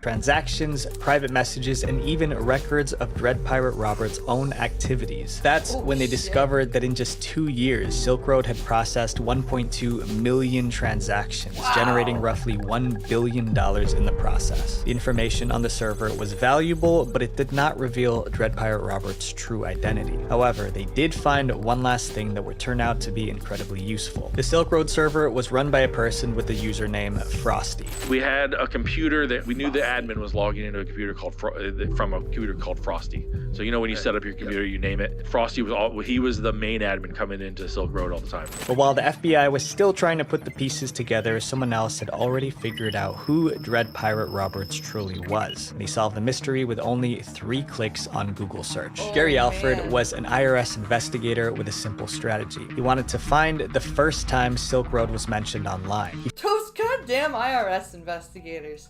It's always them that fuck it up for the criminals. They fucked it up for Al Capone, they're fucking it up for this guy. Figured someone must have told other people about Silk Road before it got big, and that someone was probably Dread Pirate Roberts or someone close to him. So Gary entered Silk Road onto Google and discovered a post from January 2011 on a Bitcoin forum. The post was written by someone called Altoid, who described Silk Road as kind of an anonymous Amazon.com and gave steps on how to find the website. Altoid also made a similar post on shroomery.org. Remember, these were the posts Ross made in his marketing plan to grow the website. Gary made a note that Altoid was the first person to talk about Silk Road online. Next, Gary decided to check out some of Altoid's other posts. He found several, however, one from October 2011 stood out. In that post, Altoid was trying to recruit programmers to work in a Bitcoin startup company. This was interesting because Silk Road could be considered a Bitcoin startup. Although this was all good stuff, it was the last part of the post that blew Gary's mind. It said, if interested, please send your answers to the following questions to rossolbricht@gmail.com. Oh, that's not smart. That's not smart at all. Having your own, your first and last name Gmail address? Gary was looking at for the your Silk Road thing? Name of a real person, Ross Ulbricht. However, Gary wanted more proof, so he browsed the web for more information about Ross Ulbricht. His search led him to Stack Overflow, a website where programmers ask coding questions. In March 2012, someone with the username Ross Ulbricht asked a coding question about Tor, the dark web browser that Silk Road was running on. And that should answer your question, a guy in his room. So Tor is like the dark web browser stuff that Silk Road was operating on. First, Ross posted the question with his real name, and then less than 1 minute later, he changed his username from Ross Ulbricht to Frosty. Gary didn't realize how important the name Frosty was, but with his final discovery, Gary raced to the FBI to blow the whistle on Ross. Smart move. Their IRS agent. September 2023, Gary Alfred contacted the FBI and explained why he thought Ross Ulbricht was Dread Pirate Roberts. The agents thought Gary's discoveries were interesting, but they weren't so sure that Ross, who used to be a kind Boy Scout, was a criminal mastermind. So the FBI, of course, was like, I don't know, I don't think so, because, why would they? Why would, there's no reason to make up that Ross was this criminal guy. That was until Gary said Ross changed his username to Frosty on Stack Overflow. I said, well, there's one other link I found. I found that Ross Ulbricht was linked to this avatar, Frosty. The FBI agent starts coming in, like, what? What was that? What is this Frosty? Gary didn't know why the FBI agent was fixated on the name Frosty. So I explained to him that's just the avatar he used. I thought it was kind of strange he was asking this question, but then he says that is the name of the user that operates the site, Frosty. The agents began to think Gary might be right. The FBI looked into Ross's life and found more. Frosty is Dread Pirate Roberts is Ross Ulbricht. Or proof that he might be Dread Pirate Roberts. They even found Ross's LinkedIn post where he announced, I'm creating an economic simulation to give people a first-hand experience of what it would be like to live in a world without the systematic use of force. Even though the FBI believed Ross Ulbricht was Dread Pirate Roberts, they still needed solid proof. They needed to catch him red-handed with his fingers literally on the keyboard. Yeah, how do you do that though? How do you catch somebody operating this website? He needed to do it fast before Ross discovered they were onto him and disappeared. Time's up.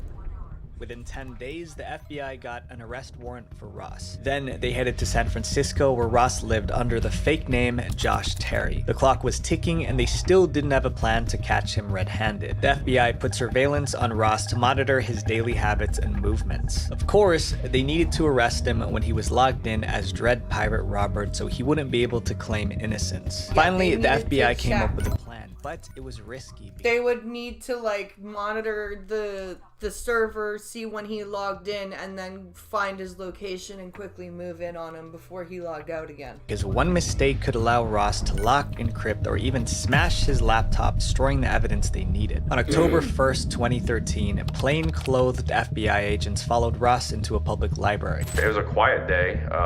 There was quite a few users in there, but as it being a library, it was pretty quiet. Ross sat in a corner and pulled out his laptop. He didn't realize many of the random folks at the library that day were undercover FBI agents. Undercover planted agents. We're all just casually using the computers over here. We're totally not undercover. There was a team of FBI agents that had put themselves in a place to be able to get the laptop and effect the arrest at the same time. The agents wanted to make sure that Ross was logged in as Dread Pirate Roberts before the arrest, and they knew exactly how to make that happen. A few months earlier, the FBI had arrested a Silk Road employee named Cirrus and taken over their account. As a Silk Road employee, Cirrus had a direct line to Ross, So they basically did the same thing that they did with that Clark Green guy, and they took over the account. So now they can tell when he logs in. Okay. The agents used Cirrus's account to send Ross a message on Silk Road, tricking him into logging into the site. Cirrus asked Ross, "Can you check one of the flagged messages for me?" Ross replied, "Sure, let me log in." The agents watched Ross as he tapped on his keyboard, accessing Silk Road. A few seconds later, two undercover agents inside the library started to fake a fight to distract Ross. So this is... Now I'm picturing, like, create a diversion. What are you, like, and then picturing 709. Ensign Kim, it is your fault that we are in this mess. What are you doing? Creating a diversion. I suggest you fight back. The fight was so loud that Ross turned his head to see what was happening. That was the opportunity the FBI needed. While Ross was staring at the fight, another agent came up from behind and grabbed Ross's laptop. From the corner of his eye, Ross saw his laptop being lifted and tried to grab it, but before his hands could reach the laptop, another agent came up from behind and bear hugged Ross tightly. Oh boy. It's like, "Hi buddy. Yeah, hi. Yeah, we have your laptop now and you can't have it back. Sorry about that. Let me give you a nice hug." I think he initially thought he was being robbed of the computer, but then once identifications came out, he understood what was happening. Yeah. Once the identifications came out, he was like, "Oh, fuck." The FBI agents checked the laptop and heaved a sigh of relief. Ross was signed in to Silk Road. It was Dread Pirate Robert's account. The laptop had a treasure trove of evidence, fake identities, chats, even Ross's personal journal. The FBI shut down Silk Road immediately. News of Ross's arrest spread like wildfire. The FBI today shut down what it's calling the most sophisticated internet site in the business. The secretive Dread Pirate Roberts was arrested in the most unlikely of places, this local public library in this San Francisco neighborhood. Ross was slapped with multiple charges, including money laundering, conspiracy, and engaging in continuing criminal enterprise. But Ross wasn't going down without a fight. He said he wasn't guilty, claiming he was framed. If the US government wanted Ross in jail, they would have to win a tough courtroom battle to put him there. He was framed? Dude, how are you gonna claim you're framed? That makes no sense. How are you gonna claim that? Prison life awaits. The trial began in January 2015. Ross's lawyers claimed that he was being set up as the perfect fall guy for the true owners of the website. His defense team claimed he created Silk Road as a harmless economic experiment, but gave it up after a few months and handed it over to other operators who later framed him. That's totally not true, and we've just watched how it's totally not true. How can he even say that? Ross explained that the person who took over the site was the real Dread Pirate Roberts. He also denied making money from Silk Road or putting hits on 6 people. Ross was so confident in his defense that he turned down a plea deal. He was offered a deal at a certain point and he turned it down What was the because deal? I think it was 10 years. Ross's lawyers argued that people who run websites shouldn't be blamed for the bad things others do on their sites. They also accused the FBI of breaking the law to find the Silk Road server. They have not said how they found the Silk Road server, what methods they used. This is required. And if you don't say how, then how do you even know the evidence wasn't fabricated? Because they don't have to say how they got the evidence as long as... What are you talking about?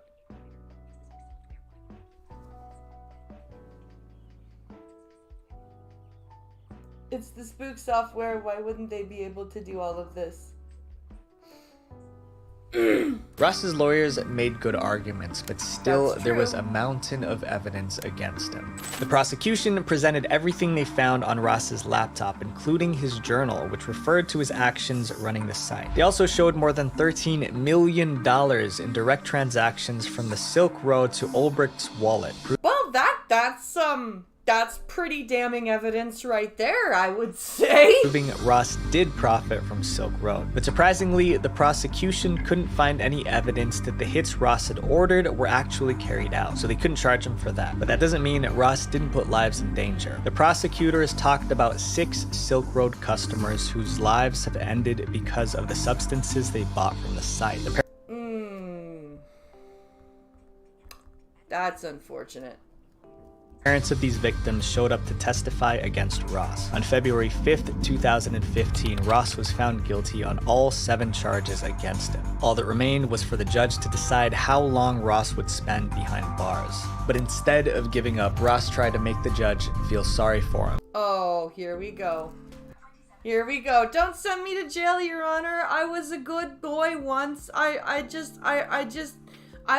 went down the wrong path and lost everything because of it, Your Honor. Before his sentencing, Ross wrote a letter to the judge begging for mercy. He wrote, "I understand that no one could have ever imagined. My friends, the seemingly small choices that you make every day will either destroy your life or make the world a better place. So choose wisely. Visual Venture."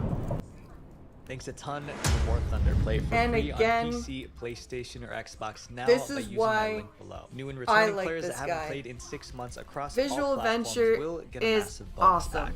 Wait, before you go, make sure you guys click subscribe here and then click this playlist to watch more dark internet documentaries because our goal is 700,000 subscribers by the end of this year. Thank you guys for everything. Peace. Or he's going to claim he's a sex addict, not to be confused with the sex addict.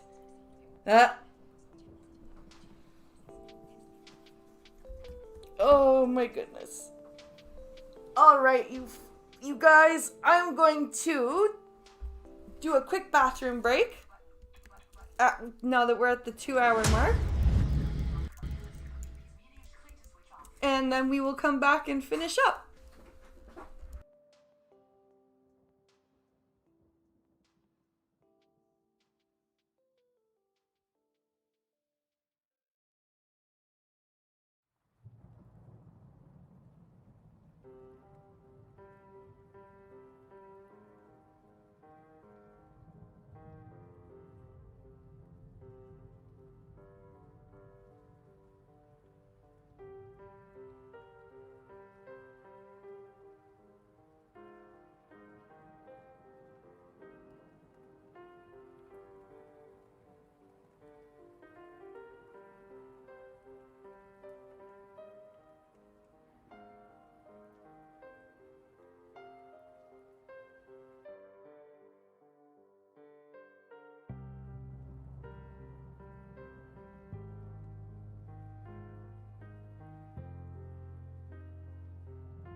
Okay. What shall we do next?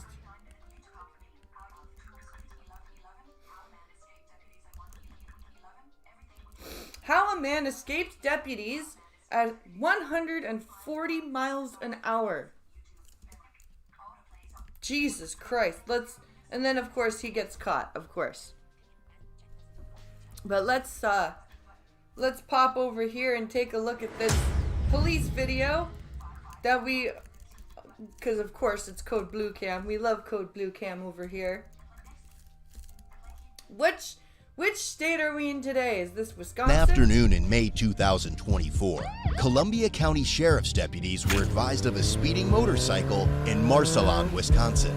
As the radio transmission concluded, a deputy who was positioned along a highway spotted the 22-year-old rider of the red motorcycle flying past at 90 miles per hour. Oh God, motorcycle. This is not gonna end well. This is not gonna end well. As the deputy tried to catch up, he saw the motorcycle overtaking vehicles on the shoulder and occasionally in the opposite lane of traffic. 325, there's a red motorcycle passing on the shoulder westbound, approximately 90 miles per hour, 33 Country Club.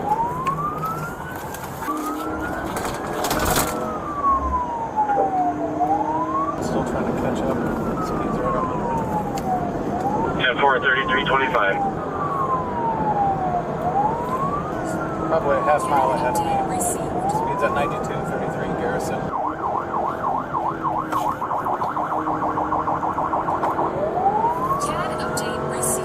The pursuit was then called off due to safety concerns. Yeah, no shit, because there's so many cars and this guy's just weaving in and out.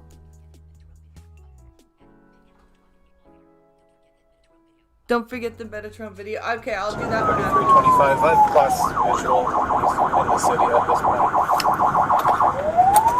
10-4, 3325. That'll be 1040 continuing. I can't clear enough traffic to catch up. 10-4, 3325. What type of motorcycle? It was a crotch rocket. He had a helmet crotch on, rocket. All the color in it. I believe a leather jacket. Not sure on color. 3301, it just passed me at 3301 traffic. Shortly after, another deputy reported that the motorcycle had passed by the law enforcement center, with several city officers also confirming they had seen it. Still continuing, high rate of speed. I will not pursue. Advise the return, please. Additionally, the Columbia County Sheriff stated that the motorcycle had collided with his unmarked squad car, causing damage. Oh, good. So he's done a hit and run on a police car. That's just even more brilliant. What's just driving through like a moron, clipping things, including police cars. Oh yes. 1050 to my squad here parked downtown. It is turning westbound on 16. 331 William Charles returns on a red Suzuki. 140-ish kilometers an hour. Jesus. 3300 edition. I was parked downtown with no lights on. He came by me. He did run into my squad with damage. As he attempted to relocate the bike, he soon observed it in a neighborhood. The rider continued to flee erratically at a high rate. Set of motorcycle similar to that description, West Cook heading back inbound into the city. I believe it's the same rider. I'm trying to catch up. Correction, eastbound from Pierce, so he's actually West Cook and Caston. Copy, eastbound back into the city, Cook and Caston. 3325. I'm behind him. Attempting to stop on my foot. Oh, he's picking him up. He's picking 10-4, 3325. Pursuit is now going. 32-year-old. He went through the red light, south on Wisconsin. 10-4, through the red light, south on Wisconsin. Due to the deputy's concerns about the high speeds and heavy traffic, he decided to discontinue the pursuit. Again. 25, 1080. This is crazy. He's going so... I am surprised that this guy has not wiped out yet. Like, I'm surprised this guy has not, eaten the road the way that he's driving. Southbound, Wisconsin and Buckhead. He's a well ways ahead of me. 3325, copy 1080, discontinuing. Since they found the man's name through his license plates, they attempted to visit the address linked to the registered bike. However, they discovered he had recently moved, prompting the need for further investigation. Damn, they're like, because there's nothing else they can do. Otherwise, they're gonna risk him killing himself or killing somebody else. The sheriff's office made a Facebook post about the individual, giving him the opportunity to reach out and provide an explanation for his behavior. During that, it was learned another deputy had coincidentally encountered the man earlier that same day during a traffic stop, where he mentioned purchasing a new home nearby. Using realtor websites, a deputy located 3 recently sold homes in the area. Smart. Smart. The following day, the deputy visited one of the 3 addresses and spoke with a neighbor. The neighbor informed them that a young man had moved in within the past few days and that he owned a black and red sport bike. Oh. Looks like they found him. The deputy asked the neighbor to call back upon seeing the man return to his residence. Later, the neighbor did call back, reporting that the man had just returned home and had seen the motorcycle. In response, other deputies were notified and decided to pay a visit to his residence. Yeah. We're gonna go say hi. See why you've decided to drive around on your bike like an idiot. As they arrived, deputies noticed the motorcycle parked and covered in the garage.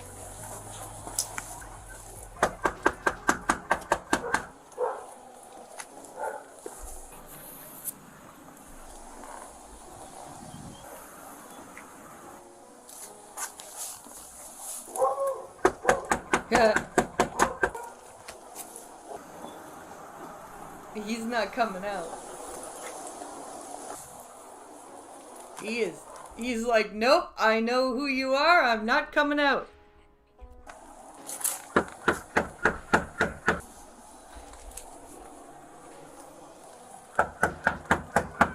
After several minutes of knocking with no response, the sergeant decided to give the door a try. We're sure he's home. Oh, it's open.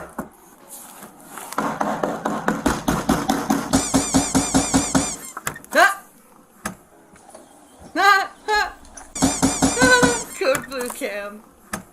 Adding the squeakiness. There he is. There he is. Hello. Hello, person. Hello? Hi there, how are you? You good? How about you? Good. Are you? Yeah. Okay, we need to talk, okay? Okay. No. So, you know why we're here? Yep. Okay. Yeah, I know So why why you're would here. we be- I was driving like a moron the other day, and I almost took you and your deputies out. Okay. You have an ID with you? You don't need to go in and get it, just... Before you go reaching in the car, man, you got any weapons in there or anything? Okay. So what about the motorcycle? Yesterday. Okay. What happened yesterday? It wasn't working, so... Going 100. Going 100? Why? Why'd you do that? I had a really bad day, and I wanted to blow off some steam, and I just wasn't paying attention to what my speed was. And then I saw one, and then I just... Saw one what? Dude, you hit a deputy. There were 2 times that they pursued you and then called it off. And then I just kept going, because I... What is this stuff for, man? Dude, I couldn't fucking lose my license. I was freaking the fuck out. It's a speeding ticket, though. Oh, but like, the thing is, I just bought this house, and I have a job, and that was all that was going through my mind. I was like, dude, I can't lose my license. But why would you lose your license? Dude, now you have more of a chance of losing your license than you did before. I just bought this house, and so... You know, it wasn't. Just relax, man. Just talk to me. It was a speeding ticket. So I mean, when the cop turned around, I honestly thought about just crashing my bike and killing myself. I'm not gonna lie. Over a speeding ticket? Yes, dude. It's a speeding ticket. My experience with cops has been awful. Oh my god. Why does everybody say their experience with cops has been awful? Like, you can't Not everybody's experience with cops has been awful. Why does everybody say this? And I don't know, my life was just going good, so I was like, I either end it right now as it's going good, or like I try and get away, and that's what I did. Oh my lord. So, You saw his lights and sirens. I mean, it's one of those. I mean, where I didn't see the first guys, but the second dude, yeah. Okay. So you took off because you didn't want to lose your license? Yeah. How fast did you get up to?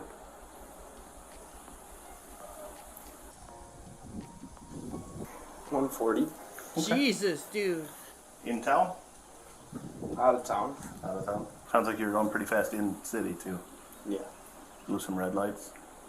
One of them, yeah. Sounds like you got in a crash too. Yeah, I lost a mirror. How bad's the bike damaged? Just this. That's it? That's it. Didn't hurt yourself? Nope, I didn't hurt myself. When he learned who he had crashed into, he realized the state of his shit was even deeper. Yeah, no kidding. All you had to do was pull over, dude.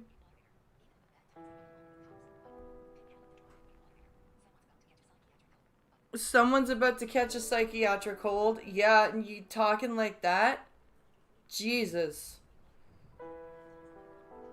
Even in the bad times, I got along with cops. Well... Oh, your dad told you about this? Oh, wow.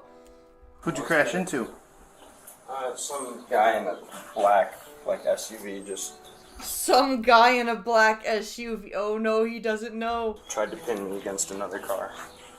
You know who you crashed into? I have no idea. The actual sheriff himself. Okay. So, yeah, that's what he was trying to pin you into another car. He was trying to pit you. He was trying to get you to stop, dude. And it's dangerous. You know it's not okay to take off from the police, right? I know. All right. You know that when the lights come on, you have to stop. When the sirens come on, you definitely need to stop. All you had to do was stop, dude. You would have gotten a speeding ticket. Oh, dude. Right? Okay. So you heard the lights and sirens. You just didn't want to lose your license? Yeah, I was freaking Well, now out. you're going to lose your license. It was on my adrenaline rush.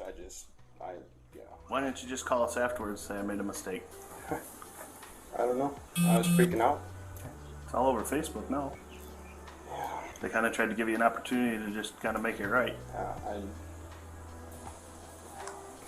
I mean. Oh, this is painful. This is painful. So, you know that you can't flee. You know that's fleeing and eluding, right? I didn't think about anything yesterday. Okay. You know that if you get in a crash, you're required to stop.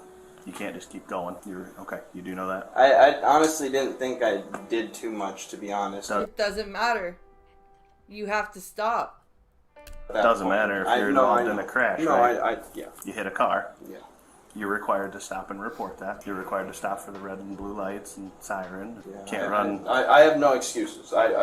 Truly, I have nothing. But Can't run stop signs, stop lights, and all that stuff, okay? No, I was just... I bought a lawnmower to mow the lawn because I had a house party yesterday, and it didn't fucking start, and I was cranking it like 45 times, and I was fucking pissed off, and my mom was like, oh, you're gonna go for a motorcycle ride, cool down, and I don't know why the fuck I decided to, but yeah, there's that. What all do you have on you right now?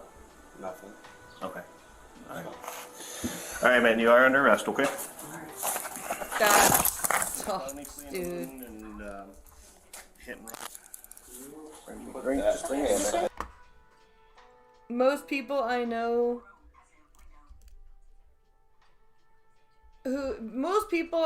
who's talked about every interaction they've had with cops is bad are usually people who treat the cops bad. That's true. Or are openly hostile towards them. Yep, that's true, Cannibalistic Wizard. If you're polite with the police, you don't, it goes a long way. There you go. Let your hands go. Let your hands go. Thank you. You want your phone? Is your phone in here? Oh, on the... Is it alright if I grab it? Yeah, I'm just gonna stay with you. I appreciate a nice day. Just starting my day. I do appreciate you coming to the door and talking to me, okay? Yeah, no problem.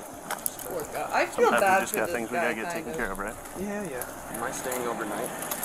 You'll be staying until you see a judge, bud. You got at least one felony, if not two, okay? Ooh, damn. All you had to do was stop. Reach over, yes, and lean back as best as you can. I know it's hard with the cups, okay? I appreciate you collaborating, okay? I've talked to Sergeant who was the one involved in the chase yesterday. He's asking if you would continue to collaborate a little bit. Can we get your helmet and your leathers? Where's it at?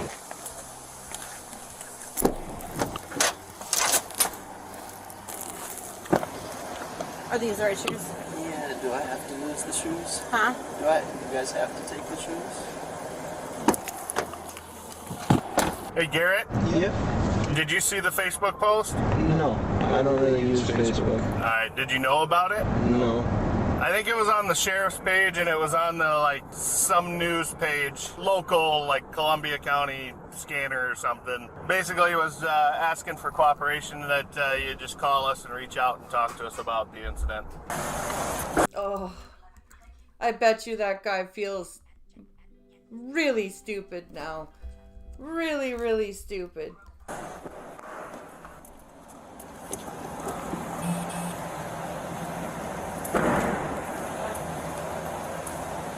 Stand right over here for me, man. When face the Sounds wall. like the booking sheet and paperwork should be here for somebody. As a result, the 22-year-old male was charged with 2 counts of felony vehicle, fleeing eluding an officer, and misdemeanor hit and run. On top of that, he racked up over $2,500 in traffic citations for every single wrong move he made during the pursuit. He was ultimately released a few days later on a $500 cash bond. $2,500 in traffic tickets as well as 2 felonies. Whew! That is rough. That is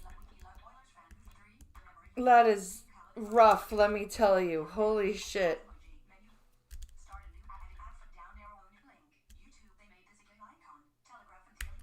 Alright. Stop. Okay. Here is our last video.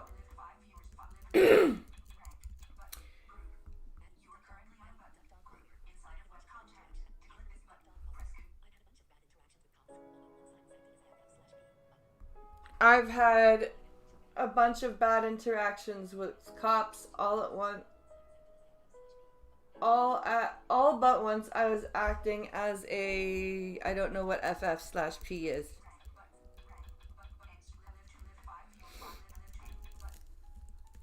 Okay, so they made this a gay icon, Telegraph and Daily Mail out of their mind. Well, of course, it's the Telegraph and the Daily Mail. What do you expect? They're always out of their mind. Hey noble ones, welcome back to my channel. This is the Metatron speaking, and today we are talking about Hadrian's Wall, but not in a way that you would expect. A few months ago, several English newspapers reported that English Heritage, a British organisation directly under the DCMS, Department for Digital Culture, Media and Sport, and responsible for managing English archaeological and cultural heritage, had presented Hadrian's Wall as a gay landmark, gay icon, or part of queer history. What? What? Firefighter, paramedic. Ah! Got it.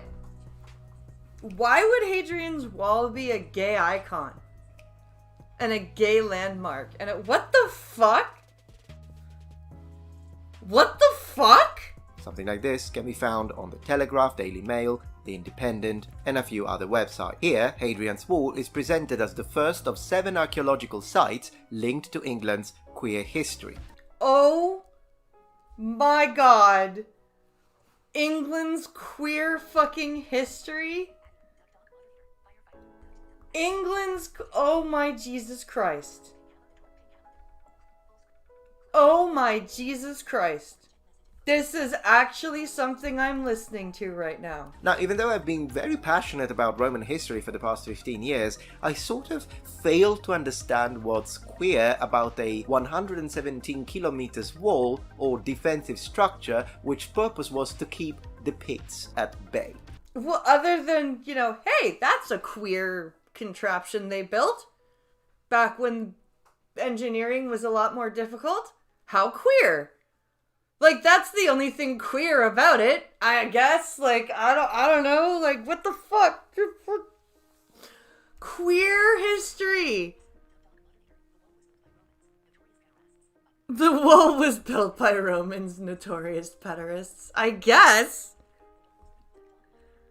I mean, I guess that's where you could go. But perhaps these articles will illuminate my understanding. Let's see. The English Heritage website initially describes the characteristics of the wall stretching 70 miles across the landscape. Hadrian's Wall still shapes northern England's landscape, 1,900 years after it was built. It is a lasting mark the Emperor Hadrian left on Britain. So far so good. Yeah. However, immediately after, without a real and sensible logical connection, we are informed of Hadrian's supposed sexual and sentimental inclinations. Okay, so because Hadrian was supposed to be gay, anything he built is automatically a gay landmark? So,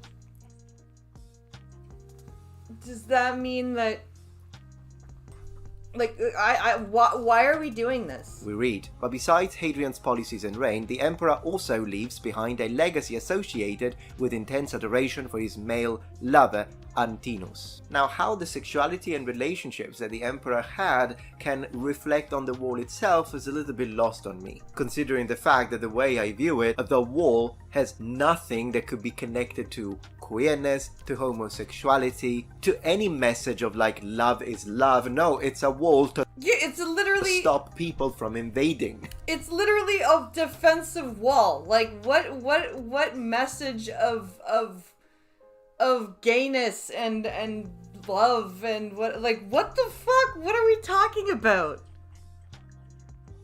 I don't understand. If anything, it's a dividing structure, yeah, if you will. Just to drive my point home, I could understand if Emperor Hadrian had built a statuary complex, and within this complex there were all sorts of statues representing the love that he had for this other man. Yeah. He wasn't a man, by the way, but we'll get to that. To this other person, and we see like male love expressed everywhere, then I can understand. You know, it's not like that I'm saying, oh no, you're not supposed to say it. The only thing is that I absolutely fail to understand the connection with the wall. Wall, gay, I don't see it. I don't see a defensive structure correlation with homosexuality. I don't. I think the reasoning presented in these articles is that they are trying to be inclusive. But the problem is that what they're trying to do instead is that they are taking a... We have officially reached the Zoolander universe. Is this going to be the Wailing Wall of the gays? Oh, maybe. Obviously a complex Perhaps. Individuals, particularly Hadrian, was quite... there's a lot to say about this man. And instead of looking at all of the characteristics that shape him, say for instance his tolerance, the fact that he was a reformer, the fact that he was a skilled politician, a philosopher, a lover of the arts, a military strategist, none of that is mentioned. No, it's only mentioned that he was gay. And we don't even know, like, for sure. And the only thing you're telling me is that he was queer. At least in my eyes. Let me know if you agree, particularly if you are gay. But in my eyes, that's insulting to gay people. Because basically all you're... So when will they claim Epstein Island as a queer heritage site? telling me is, well, we remember him because he was gay. That's it. That's the only interesting aspect of this man, is that he was gay, and therefore the wall he built was also gay. No, sorry, if you find a person in history who is not straight, then what you should do is, in my opinion, is underline all of his qualities in order to show to the people that tend to instead to point the finger and say, oh, gay bad, and show them, no, there is much more to this person. Let's not fixate on this person's sexuality. But right, we don't need to, like, who cares if he was gay? Was he a good politician? Was he a good leader? Was he a good emperor? Like, why are we focusing on that? That's the problem with these sort of virtual signaling positions of articles. They're pretending they don't care, and here we are. So in reality, Hadrian's Wall is linked to England's military history. Yes. Military history. Maybe we could say linked to England's ancient borders, perhaps linked to England's Roman history. Yeah. But linked to England's queer history is nonsensical. Yeah, because first of all, Hadrian was a Roman emperor. He was not an Anglo-Saxon, like he was not a Saxon. He was not a Brit. He was a Roman. So for them to be like, Hadrian's Wall is Britain's queer history, no. That is because nothing that happened on the wall, near the wall, and because of the wall is in its intrinsic nature connected to the emperor's sexuality. Not his construction, not the purpose of its construction, not the way it was built. Nothing. Now, having showered these people with a little bit of reason and logic, I think I'd like to now start have this opportunity to actually talk about Hadrian's sexuality from a historical standpoint based on the sources, because that is a little bit of a thorny chapter, if you will. So, well, historical sources are hard to go by back when you're reaching back that far, because the sources are usually about 70, 100 years after the death of whatever emperor you're talking about, and they're usually scribes and stuff for the current emperor. So you'll probably get more of a skewed view. So that if you are gay and you're interested in this person, you can get some real history here, rather than someone who's pretending to pander to you. Let's go. Already I'd like to say that his relationship with Antinos, who came from a wealthy Greek family in Bithynia, in present-day Turkey, was already known and exalted by classical historians. And the emperor's marriage to Vibia Sabina was neither happy nor successful. But no. The Historia Augusta also reports his multiple extramarital affairs with married women. So much so that the historian Jerome Carcopino hypothesized that the first of his adopted sons, Lucius Caionius Commodus, was actually his natural son. So already for context, since I have seen people that don't actually use the word queer, they even use the word gay, Hadrian wasn't gay in the modern sense. No, he was bisexual.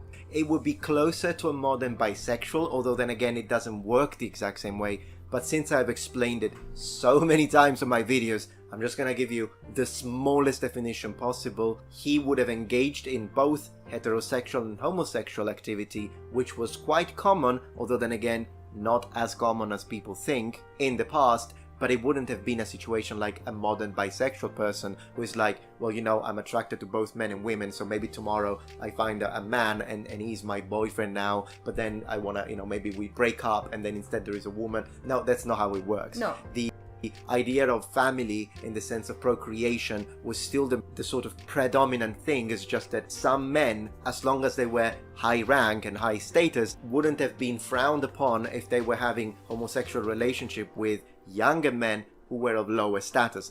Also, love was something more like, it was hard to explain. It was more important to have an heir. Can't we just be called guys who like to put our dicks in things? There you go. Guys who like to put their dicks in things. It was quite complicated and it really worked differently. But if you want to know more, I've got more videos. I'll leave links in the description, of course. But for simplicity's sake, it would be closer to a bi. Closer, yeah. Not the same. Sort of similar to the situation we have with both Julius Caesar and most importantly, and most famously, Alexander the Great. Yes. I am of course aware that there are people that don't believe that Alexander the Great had any sort of homosexual relationship as well as heterosexual relationships, and there are people that push this idea. No, he was 100% straight. I've already said I disagree with that. No, Alexander and Hephaestion were totally a thing.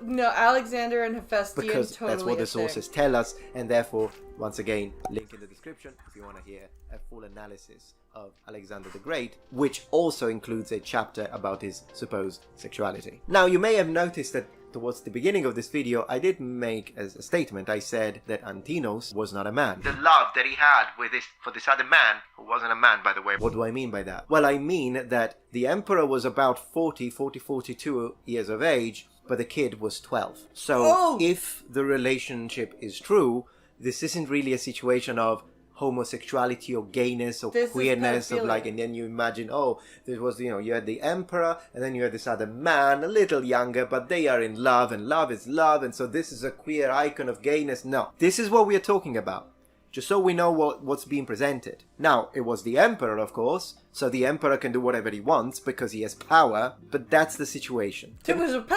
pedophilic situation. Lovely. Gotta love Roman times, right? The next thing I'd like to point out, however, is that some people might say, well, yeah, but it was a different time. But then again, the people that say this, I don't think they have gone deeply into Roman society and how it worked, because even at the time, this was receiving some backlash. Yeah, even at the... It was not necessarily like, even with Samuel de Champlain when he'd married his 12-year-old wife when he was 40. Like, that was not the norm. Let me prove it to you. Even for the 2nd century AD, 12 years old was too young. Yeah. Specialized literature agrees that adolescence for male in Imperial Rome began around 14 years of age. As the rhetorician Gaius also points out in his Institutes, written around 161 AD, to contract marriage, boys must be of an age of puberty, that is, 14 years old, and girls 12. I understand that, of course, we frown upon that, but I'm just trying to give you some context here. It is... Yeah, this was like, even back then, they were like, no, you can't sleep with children. It's also important to say that epigraphic data does not show any marriage happening to men under the age of 15. So even though one source does tell us 14, epigraphic data tells us 15. So it's a complex puzzle. It's something that needs to be deeply examined. However, before trying to take Hadrian and his relationship with Antonius and put it on a pedestal, we also need to understand the context that a young boy from a wealthy Anatolian family certainly couldn't have refused the love advances of the emperor. No. There's no way. It would have just been like, okay, I guess that's just happening now. Like, there's nothing you could do. Effectively, the most powerful man in the world in any way. The overall picture tells us, therefore, that we should avoid clumsy attempts to update the relationship between Hadrian and Antinous as something beautiful that should be celebrated, because what history tells us instead, as you look into it, it's something decidedly, excusing the term, problematic. Well, and it's not just that. It's like the same thing with what Disney did with Pocahontas. Pocahontas' story was not all like pretty and happy the way that Disney told it. Oh, she went with John Smith and everything was all nice. No. It was bad. So, is it really helping the cause of gay people trying to be recognized and mostly just wanting to live their lives to take something like this, which is, I know I just told you, anyone can find this information. Does it really help these people to take something like this and put it on a pedestal and say, look, Hadrian's Wall is now a symbol of queerness? You're not helping their case one bit. Not only because it doesn't make any sense since it was just a defensive structure for military purposes, but also because if you try to connect it to his sexual life, well, it was already controversial in the freaking 2nd century. Yeah. You can't make a pedophile... This is the thing that gay people have been fighting against for decades, that they are not the same as pedophiles. And here we have these people, oh my god, it's a symbol of queer history. No, it's a symbol of fucking a pedophile. So never mind today when we look at the age of his lover. If you appreciate my content so far and wish to help ensure my ability to continue to tell it how it is, regardless of any possible backlash, I wish I could find the cartoon I saw of John Smith had syphilis, and they showed him having syphilis and being this ugly British guy, and Pocahontas was being like 10. Yep. Because she was. Please support this channel on Patreon. Any support helps me and my team of academics keep the channel strong and gives us the means to fight back against the political rewriting of history. Stand with us, form the wall, defend the truth. So my suggestion before we continue is to perhaps look for different people to use for representation. And if you want, I can give you some examples and some names. In fact, I could make a dedicated video. Just not Hadrian, and as I mentioned, absolutely not Elagabalus. Yes, that's how you pronounce it in Latin. Now, talking about the death of Antinos, which occurred under unclear circumstances, cast a further shadow of doubt on the relationship between the two. While most sources, including Hadrian himself, speak of a drowning following an accidental fall into the Nile, Castillo alludes to a sacrifice of the young man. Oh, a sacrifice! How lovely! What a lovely gentleman, having a sexual relationship with a child and then sacrificing him. Voluntary, but promoted by the emperor himself. We read, he had been a favorite of the emperor and had died in Egypt, either by falling into the Nile, as Hadrian writes, or, as the truth is, by being offered in sacrifice. For Hadrian, as I have stated, was always very curious and employed divinations and incantations of all kinds. Oh boy. So he was one of those weirdo divination woo-woo people.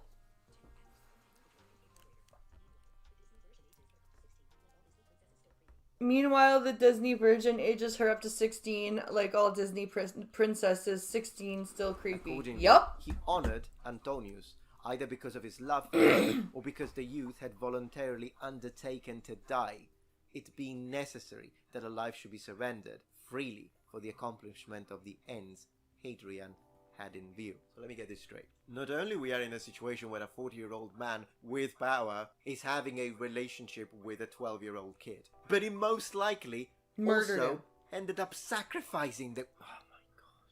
Yeah, what an icon. I'm not done. Such an icon for gayness, yes. Yep. Such a beautiful icon for gayness. A murderous pedophile. That's what we want. That's what we want. Yep. Going into more detailed reports that Antinos allegedly offered himself voluntarily as a sacrifice during a magic rite whose purpose was to prolong Hadrian's life as the emperor's health was notoriously poor. Yeah, love is love, that's not love. No. It's not love. No, that is definitely not love. That is worship. That is power over somebody. That is insane. Sacrifice him so you can live longer? Not love. When Hadrian wanted to prolong his life, a magician had demanded a volunteer in his place. They report that although everyone else refused, Antinos offered himself. De Caesaribus 14:8. When on the one hand, the narrative, seen from a certain perspective, could encourage the romantic view of the lover's sacrifice in favor of the beloved, on the other hand, a different approach cannot be ignored. If Antinos' death was not actually the result of an accident but of a sacrifice, and if this sacrifice was actually voluntary, why does Hadrian not mention it, reporting the accident thesis instead? Because it wasn't voluntary and Hadrian actually murdered him. Why is he hiding it? And again, how much room for autonomous maneuvering could a young provincial really have with respect to the wishes or supposed needs of the Roman Emperor? Zero. After having equipped you with what period sources tell us, I think I built a strong case when it comes to why this is absolutely not a gay icon in any stretch of the definition, no matter how you look at it. With that being said, I do in a way understand where this is coming from, and I think it's a symptom of something that has happened. What do I mean? This is probably some sort of glimpse that marks the guilt that the active persecution of homosexuals by English law has left in British culture. And that is true. Yeah. It's guilt.